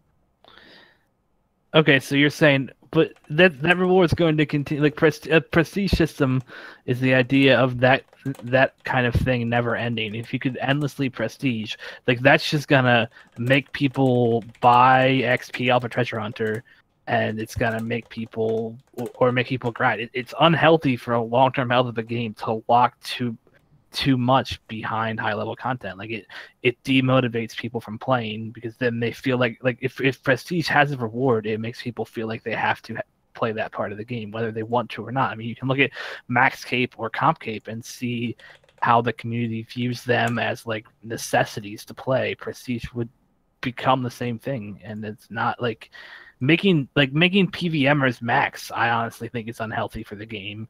Making skillers max is unhealthy for the game. Like, people should be able to play the game how they want, and there should be rewards to a certain extent, but at a point it becomes too much and it becomes demotivating to newer players, and that's not what you want in a game like this. I don't disagree that there's a level of demotivation that can factor in. I think all MMORPGs suffer from that. I often want to undertake the massive project of getting into EVE Online, but every time I talk to the few people I know who play that game, they've basically convinced me not to play it every time, just due to the massive nature and how far behind I would be as a newbie, just how much of a victim I would probably be for a period of time. And I think people still like underestimate how much time it takes to get something. Like getting Maxscape is thousands of hours of play. Like no matter how you do it, like Sure. you're playing the game for. You're playing like if you did it the efficient way, You can do it in 3 days. Sorry. Was that 3 days playtime? I don't even remember. 3 days playtime. 3 days playtime, yes. Yeah. Yeah. It still took him well over a year because he had to Wait for the right until promotions. the right Yeah. promotions on, yeah. But actual game time, yeah. 3 days and $10,000. I don't even remember what it 15. was. Okay, 3 days and 15K, or 90 days, the most efficient way in game, and that 90 days is 2,000 hours. So yeah, like I get it if you're maxed, like you want rewards. It's just a real hard.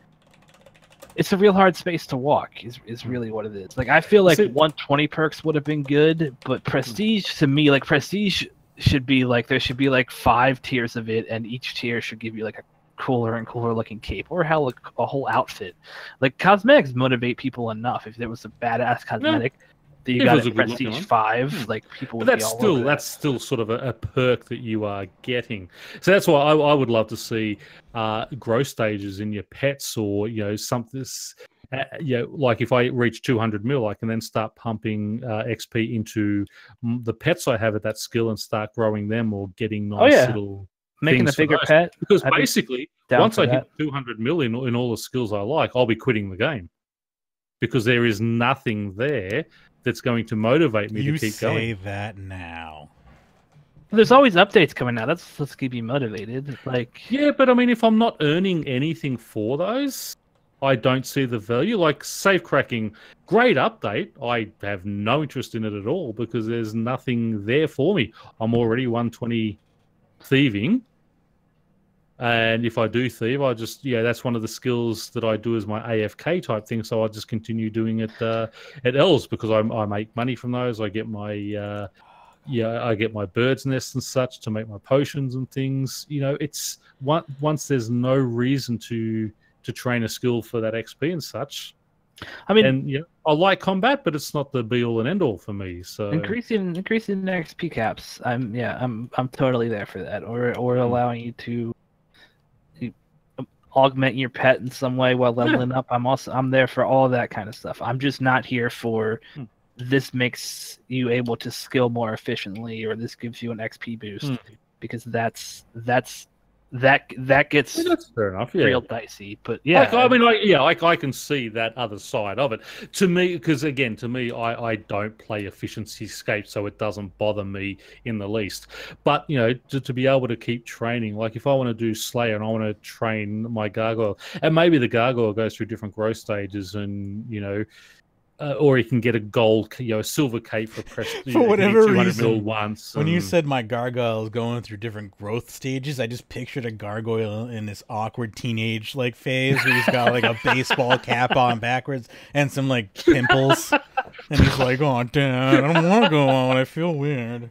I don't know why. I just my brain sucks. No, I mean I think Jagex could easily make I guess the biggest they have the whatever color changer for max capes, but if I were Jagex, I would make 200 mil capes and then allow people to gain more XP. I think you're right where offloading it onto a pet might be the easiest thing for them, but there does need to be a way to keep gaining XP. But the way I see it is you make a cape for 200 mil, and then if you prestige once and you get through that prestige, you get that cape, but it's a different color variant. And then if you prestige a second time, you get another color variant, and that's how you motivate people to keep going. And as I said, holy shit, that guy has a a golden cape. He's prestige 10 times. It's ridiculous. It's really all it takes for when you get up to that level. Tiny little cosmetic changes mean big deal when you get up to that level. I would be all over stuff like that. Well, yeah, I mean, when 99 capes first came out, I mean, and up until recently, literally just here's a cosmetic thing, and I remember when 99 capes came out, and they were the shit, and this would just be moving that to a different place. It would be you'd be walking around with the 99 cape on, people would be following you around saying "emote, please." Hell yeah.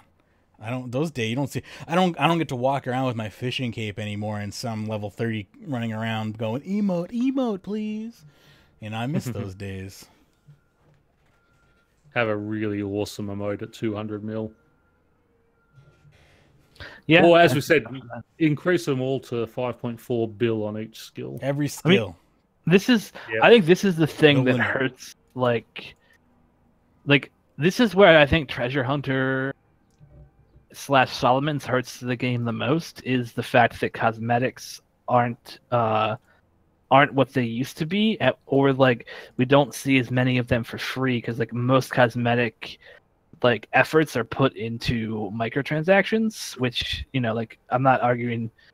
Well, I do argue against microtransactions, but this is where you actually see that. Like, I think stuff like Castle Wars or like mini games are dead because like there's like those cool cosmetics you used to get back in the day are outdated, and Jagex isn't going to make the coolest cosmetics and put them into mini games, and they're also like making the coolest cape in the game require 200 mil XP and then be able to prestige it. Like that kind of in some ways hurts their whole goal of selling you microtransactions, you know? So like I think that's where we see that some of the biggest downsides to like cosmetic MTX, which I'm still a big proponent of over, you know, over XP MTX or, you know, broken shit, but there is like a argument to be made that we don't see those updates anymore because of how Jagex wants to make money off of it. Yeah, it is sad, but it's an unfortunate side effect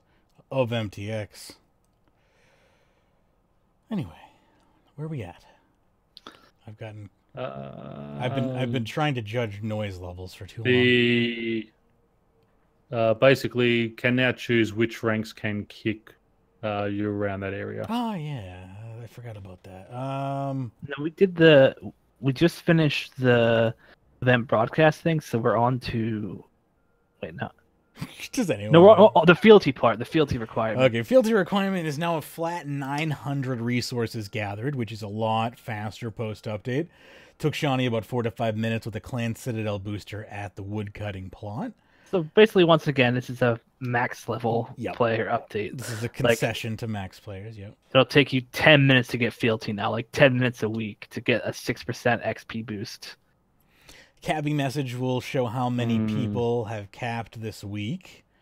Capping as a clan will make everyone cap faster. That's one cool thing. Yeah, that is kind of cool. I didn't know that was... Is that new, or was that always a thing and I just didn't know about it? No, that's new. Okay. Comes up once per login to prevent spam. Attempting to set a clan name to one that is free will ask you to confirm, which you can use to see if your desired name is available before deciding. Clean up the clan admin messages interface. 2 additional messages that can be toggled.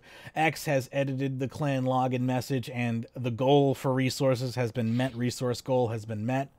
Earns now work at the Citadel. Clan member broadcasts. Admin Plus can now manage broadcasts from the scribe in the clan camp. Options can toggle guests seeing broadcasts. Guests drops won't have their broadcasts dropped. And broadcast example is, I think that was a picture. I can pop that open so you could see like someone. So if like someone got a pet and you weren't their friend, you would still see it in the clan if you're both clannies. Hell yeah! Yeah, I can't wait to guests in there you won't see their funds. Yep. Moving on to clan avatars, this is the big change that I think at least I've been waiting for. I say we've all been waiting for, but this is just I've been waiting for this forever. Every time someone's like, why is there no avatar? I'm like, I want this avatar rework. Many clan avatars are now available. They're just for show, though. A Tier 3 habitat will display 10, Tier 2 will display 5, and a Tier 1 will display 1. Attuned to or managed... I think the silly thing is, though, it appears that they will all just be the same avatar. Like right now, there's 3 avatars if you have a Tier 3 habitat, and they are all 3 customizable. It appears the new system is going to be 1 avatar that looks the same. And maybe I'm wrong about that, but I seem to be what they were saying on the stream, is that you're basically going to have 1 clan avatar look for the entire clan, which is kind of disappointing because I liked the diversity of avatars. I think if that is the case, I think if that is the case, after this update comes out, I think you're going to see a lot of people complaining on the forums, and I think you'll eventually see a ninja fix in a few months so you can have 3 different avatar types because people get attached to their individual avatar types. I mean, the biggest problem is though they don't want to have to. Keeps changing mine. It's not me. It's there's a big problem with. Oh well, don't worry. With this new system, it will X edited the avatar. You'll know exactly who did it. So don't worry. Just gotta wait for this update to come out. I'll take Avatar Warden off him.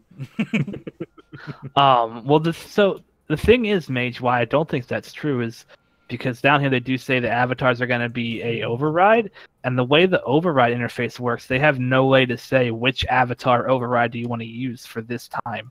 So that's why I think there's one. Yeah, I think they'll have to split it. Clan avatar. I think they're gonna have to split it into 3 different overrides. I mean, the nice thing is a mess.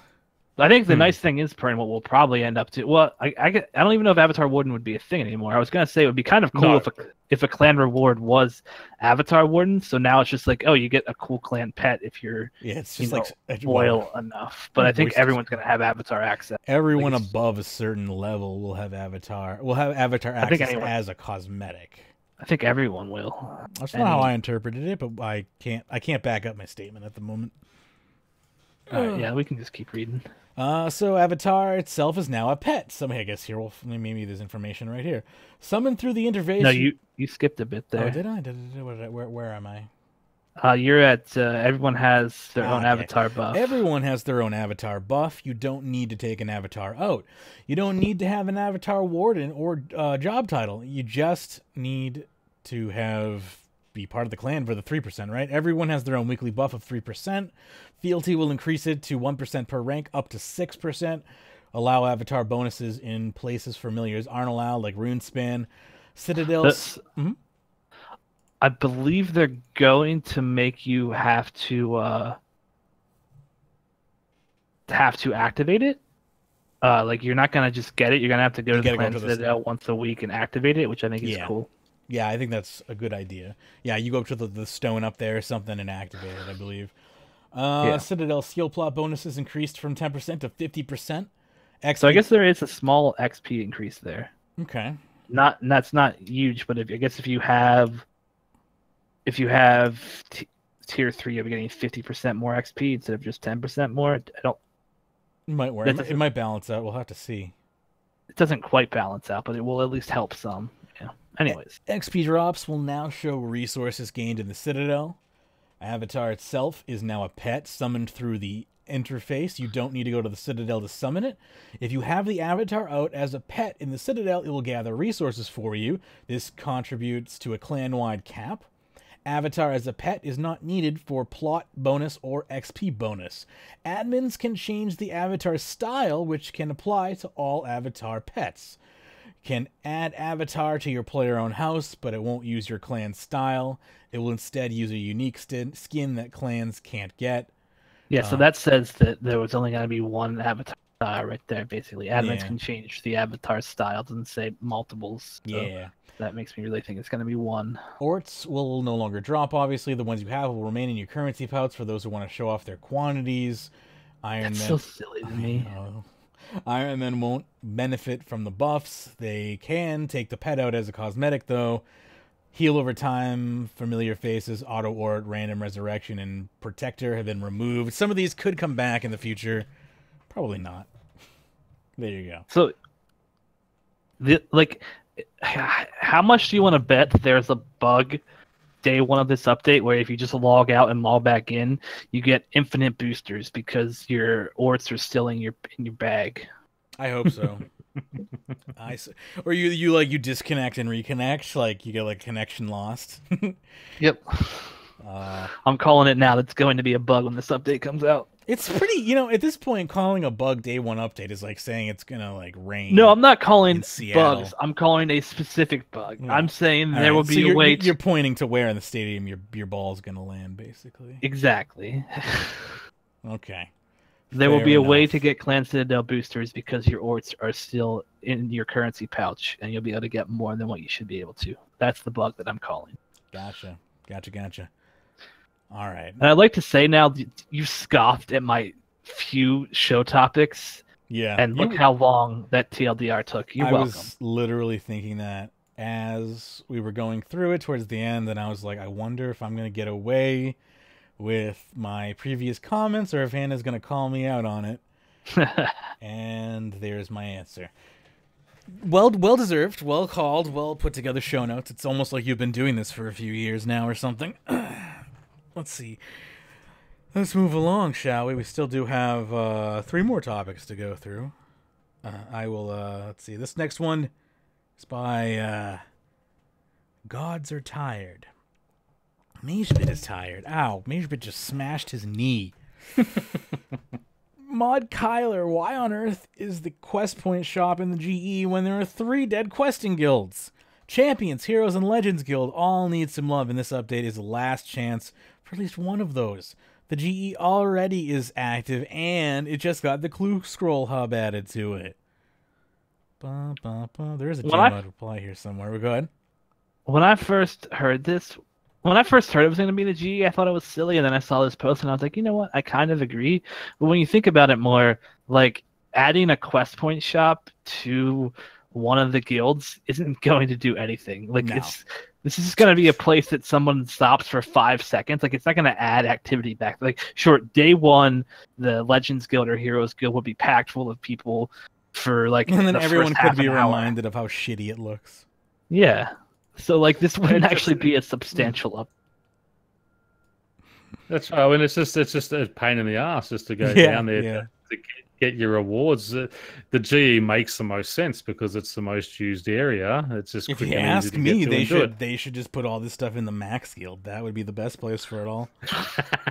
and no, you have to be max to get access to it. It would make my life easiest. I mean, if that's what we're going off of here, right? It's Well, just- I mean, we've got a GE there, so they plain. probably will have access to the shop there as well. No, I think it's only going to be Varrock GE. yeah, Oh, is it? Oh, okay. they want people. believe there. so. They want us Cloud Walkers to descend amongst the plebs. So yeah, We Kyler get has a it post. fast so we don't have to breathe the same air. Filter the air out of all those sort of. Kyler says there's a number of reasons why it is placed here. There's a future plans to make the GE more of a hub for players, as has been mentioned in this thread already. So it made sense to start working on that. GE has been recently graphically updated, so adding something new doesn't feel out of place, which is what Mage made fun of. Champions Guild looks like shit, he basically says. So yeah, he says that it's not set in stone though, so maybe it would change. But yeah, like I actually completely agree that guilds are dead, but adding one shop that people are never going to go to after the first day is not going to make a guild feel used again at all. I agree. Now that the wider picture, once this has been expanded from landscape to panoramic view, now that I have the full picture, I can see where they're coming from.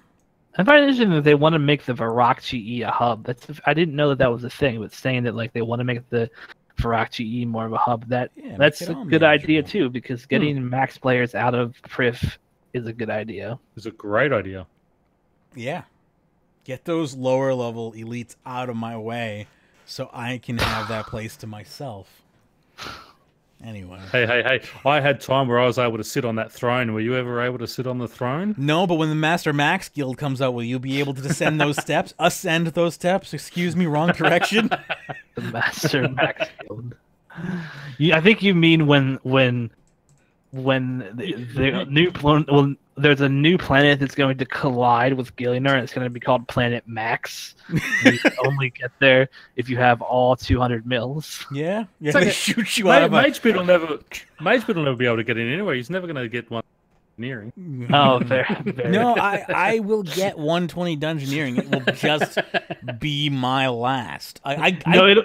You'll just buy it off of Treasure Hunter. That's probably how will. You'll get 120 dungeons. Well, I mean, this is the thing is I might end up just like buying the floors, you know? Like I'm going to have so much gold from just AFK Abbey Demons that it really won't put a dent in me to just buy the floors. Like what am I going to care if it's like 10 mil a floor? I only have 4 levels left. There you go. Perfect. I just need to... Honestly, the only reason why I haven't done that is my fear of interacting with human beings. I don't like dealing with people. I still don't understand why you just don't do it the way I did it. It took me like 3 months. Sinkholes? Sinkholes and your daily. We so, did sinkholes. Locked every daily, except dungeoneering, and then I was using my Viswax to double it, and sinkholes when I remembered them. Yeah, I would do the dunge daily, mage. That's super easy because you don't have to do complex dungeons. You can just do. I mean, you have to do complexity 6, but you can do small. So you do small, guide mode complexity 6 dungeons for your daily. It's like, and you double the daily. It's like 5-10 minutes to do the daily, and it's not anger inducing. Very good.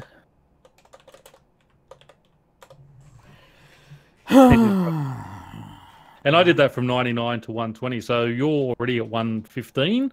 So it'll take you next to no time. If you don't want to do sinkholes, just do it.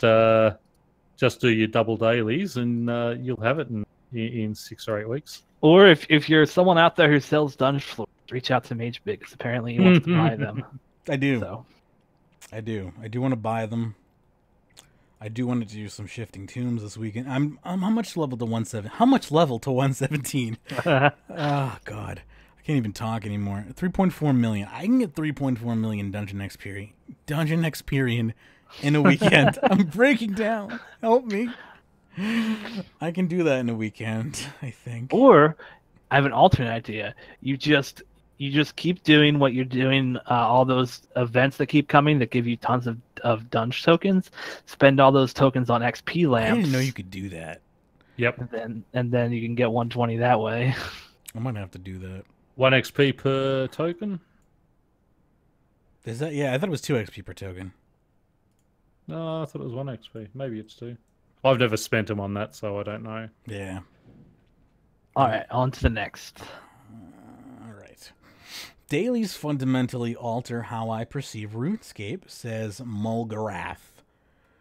As a preface, I'm maxed with probably 6,000 to 7,000 hours spent on all of my accounts since I started in 05. Casual player.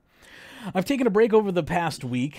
I've been playing over other games, see, casual player, as well as celebrating my birthday, casual player, and generally getting out of the house, casual fucking player. When I think about logging into RuneScape, I imagine all the lost dailies I've been ignoring, plus the raids I've been missing out on, the weeklies I forgot to do on reset, etc. I remember playing RuneScape because it was a damn fun game and my friends were playing too. I miss being free to play. I miss being free to play the game because it was fun, not because I felt required to check all my daily boxes. Oh, God. My recommendation... Idiots. Are things not feeling fun to you anymore? Do everyday activities feel like a chore? Try Cymbalta. Like, get an antidepressant. Like, if the game isn't fun to you anymore, it might be you. I have a suggestion. I can't think of how to parody what Magebit just said, but imagine I just did. Then stop fucking doing dailies. Problem solved, dude. I don't think I have... I would have done maybe 5 dailies this year. I mean, I do my dailies because I want to, and I pick which ones I do, and I don't feel like I've lost out for not doing them. Like, there's just... Yeah. Exactly. Well, it's just silly because, like, he's like, I used to play the game for fun with my friends. You weren't being efficient back then, so why do you have to be efficient now? Like, dailies now it's a job. Remember, Jagex hired everyone, and now that he's professional, he has to be efficient, or he's gonna get fired. Obviously, once you cross 5,000 hours, by law, Jagex has to hire you. That's why once I hit 25,000, I'm CEO. That's how it works. Oh, okay. I don't think I've crossed the 5K hours mark yet, so that's You're getting there. You're getting there. Don't. How do you think Mod Pips felt? He was just a player. Now he's freaking CEO.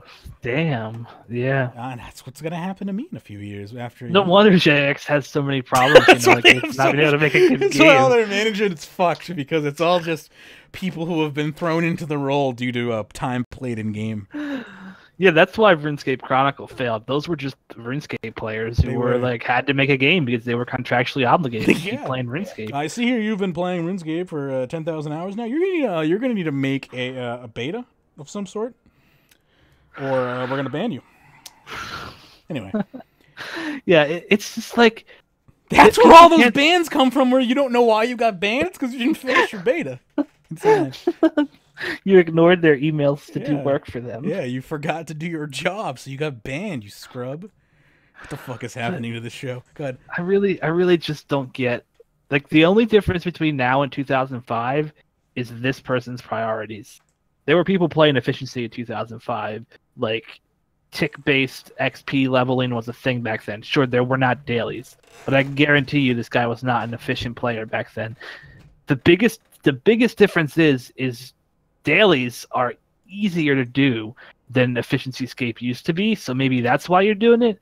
But just stop. Like I did dailies for like 2 weeks. I got bored. I took a break from them. I'll go back to them when I feel like it. I would like to argue that Jagex did not become tick-based until roughly, what, 2006, 2007? What? You know, when IVP took over, that's about when they became tick-based. Let's see if anyone's going to get that joke. I'll just let it go. It's all right. No, it's okay. It's all right. It's a 200 IQ joke. It's completely fair to not So someone's... Mm-hmm. Here's the top comment. Honestly, I got caught up in doing dailies every day until I realized it wasn't worth it, and I just wanted to do things I enjoyed doing in the game. Can you imagine playing a game for fun? Like, who does that in 2018? I stopped playing. What a fucking noob! I stopped playing games for fun. Probably in 2009 when I took it upon myself to become the voice of the people in RuneScape. That's when I stopped playing games for fun and put on the cape.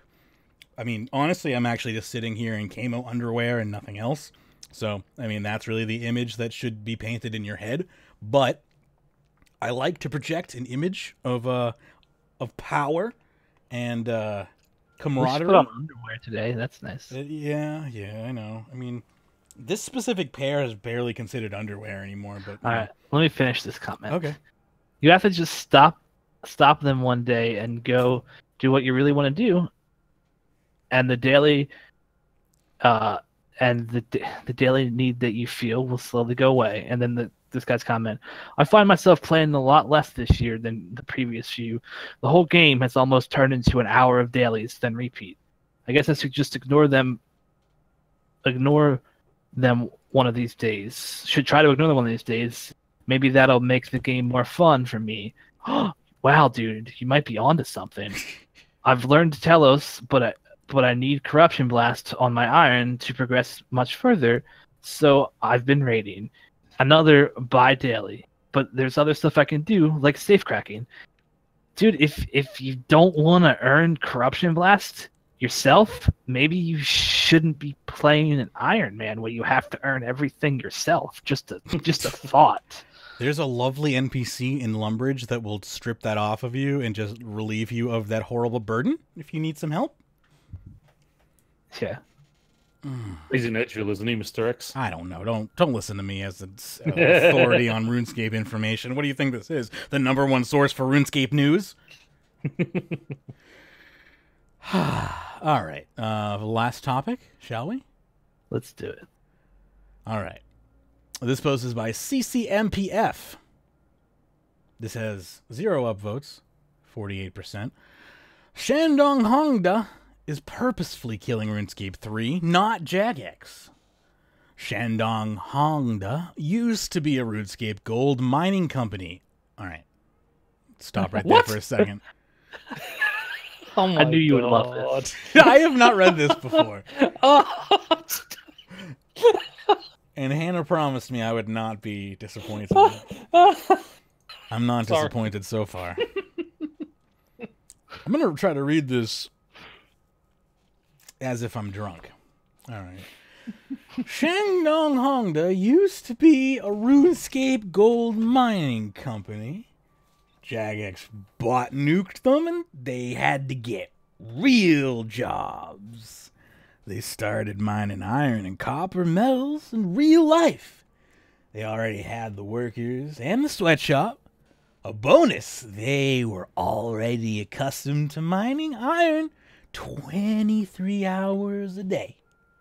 The business grew very quickly, and they saved enough money to purchase a company that ruined the lives and made their what? Made them work real jobs? Jagex. Is that a sentence? I don't think that's a sentence. You read it a little bit wrong. The business grew very quickly, and then they saved enough money to purchase a company that ruined their lives and made them work real jobs. Jagex. Okay, so they're saying have a semicolon there instead of the the ellipses. Yeah. So Shandong Hongda purchased Jagex to seek revenge. They will not invest further money into the game and will cut costs. They will soon slap it on mobile and MTX the hell out of it further. The company has other major investments in its free mobile games with heavy pay-to-win. I've just lost it. What are they talking about? This just doesn't make any sense at all. RS3, sorry to see you die like this, gal. By the way, Shandong Hongda is a Chinese company. Write your Reddit posts in Chinese so they can see your complaints. Yeah, that's not racist at all. Jagex can read your complaints. They just can't do shit about it. This entire post is racist as fuck. Yeah. The hard part is to tell how serious this is. I almost got killed by this post. I just want to mention that. Because I thought you would love it, though. Because I love it. I love everything about this post. I figured he was. I'm assuming he's shit posting, but if you read the comments, it gets hard to tell if he knows that this is like made up or not. I don't know. He could be top tier trolling, but yeah, like we scroll down here. It's like someone replies and says, "I don't know how much truth there is to be here, but I can feel all the racism seeping through. Would you guys have been much happier if the game was bought by a non-Chinese company and all the MTX implemented by them? From what I read around, there are also gold farmers from Venezuela and possibly other countries as well, but people just keep bashing Chinese people in this subreddit. There are many Chinese living in countries that are not China, and these kinds of posts are offensive." I mean, yeah, 100%. I'm still dying to Abby Demon, so I just need to get out of here for a second. But first of all, yes, 100%. But the main thing that I wanted to kind of pull out of here is that they're taking this person as if anything they've said is fact. Like gold farming, they just blatantly made that up. Gold mining company, I just love that. Like they made that up completely. That is based nowhere in reality that they were a RuneScape gold mining company that then purchased RuneScape. That idea is ridiculous on so many levels. Do you even think Jagex would sell their business to their nemesis? Do you think that's even legal? Like, there's so much wrong with that. I like what he writes down here. The OP was not meant to be racist. Only factual information I have is that the company that purchased Jagex is based in China, and their only motive is money.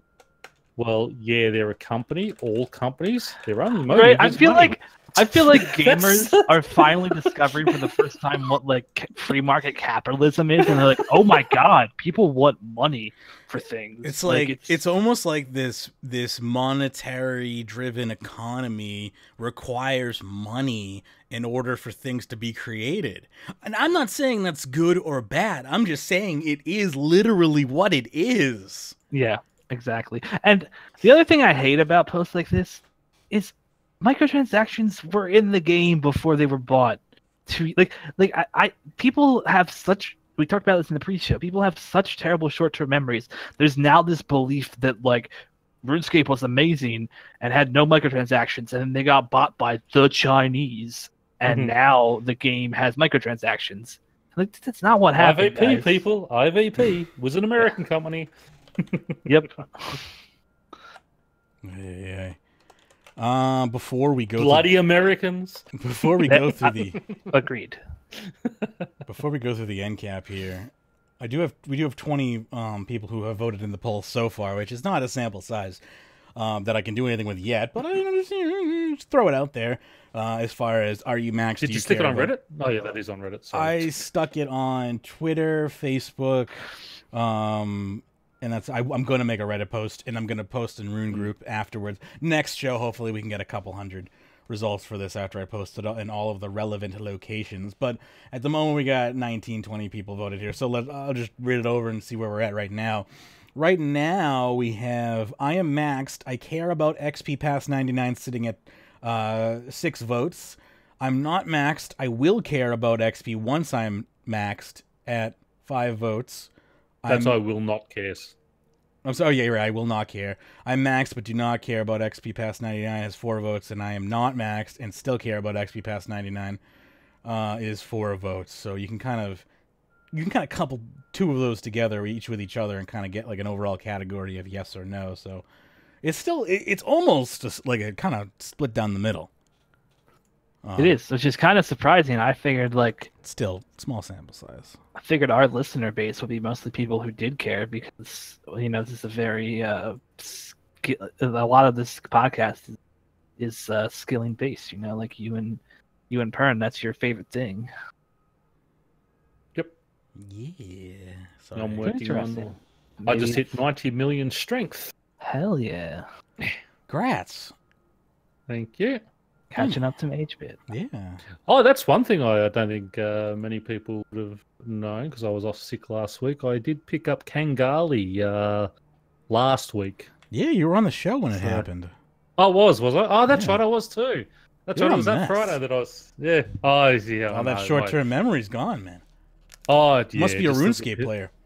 I'm the pills I'm popping the last couple of weeks is not good. Yeah. Oxycodone is not good for the brain. No, it's not. But neither is pain. Pain also negatively impacts the brain. Yes. Anyway, anything anyone wants to plug before we shut it down? No. Hopefully, I will be getting the patch notes back up this week. Obviously, the last few weeks I haven't been feeling great, haven't done it, and didn't bother this week because there wasn't really a whole lot to put up there. But yeah, hopefully next week I'll get those back up and start getting. I might actually just end up turning into just a podcast for Mage to put up rather than putting it on my channel.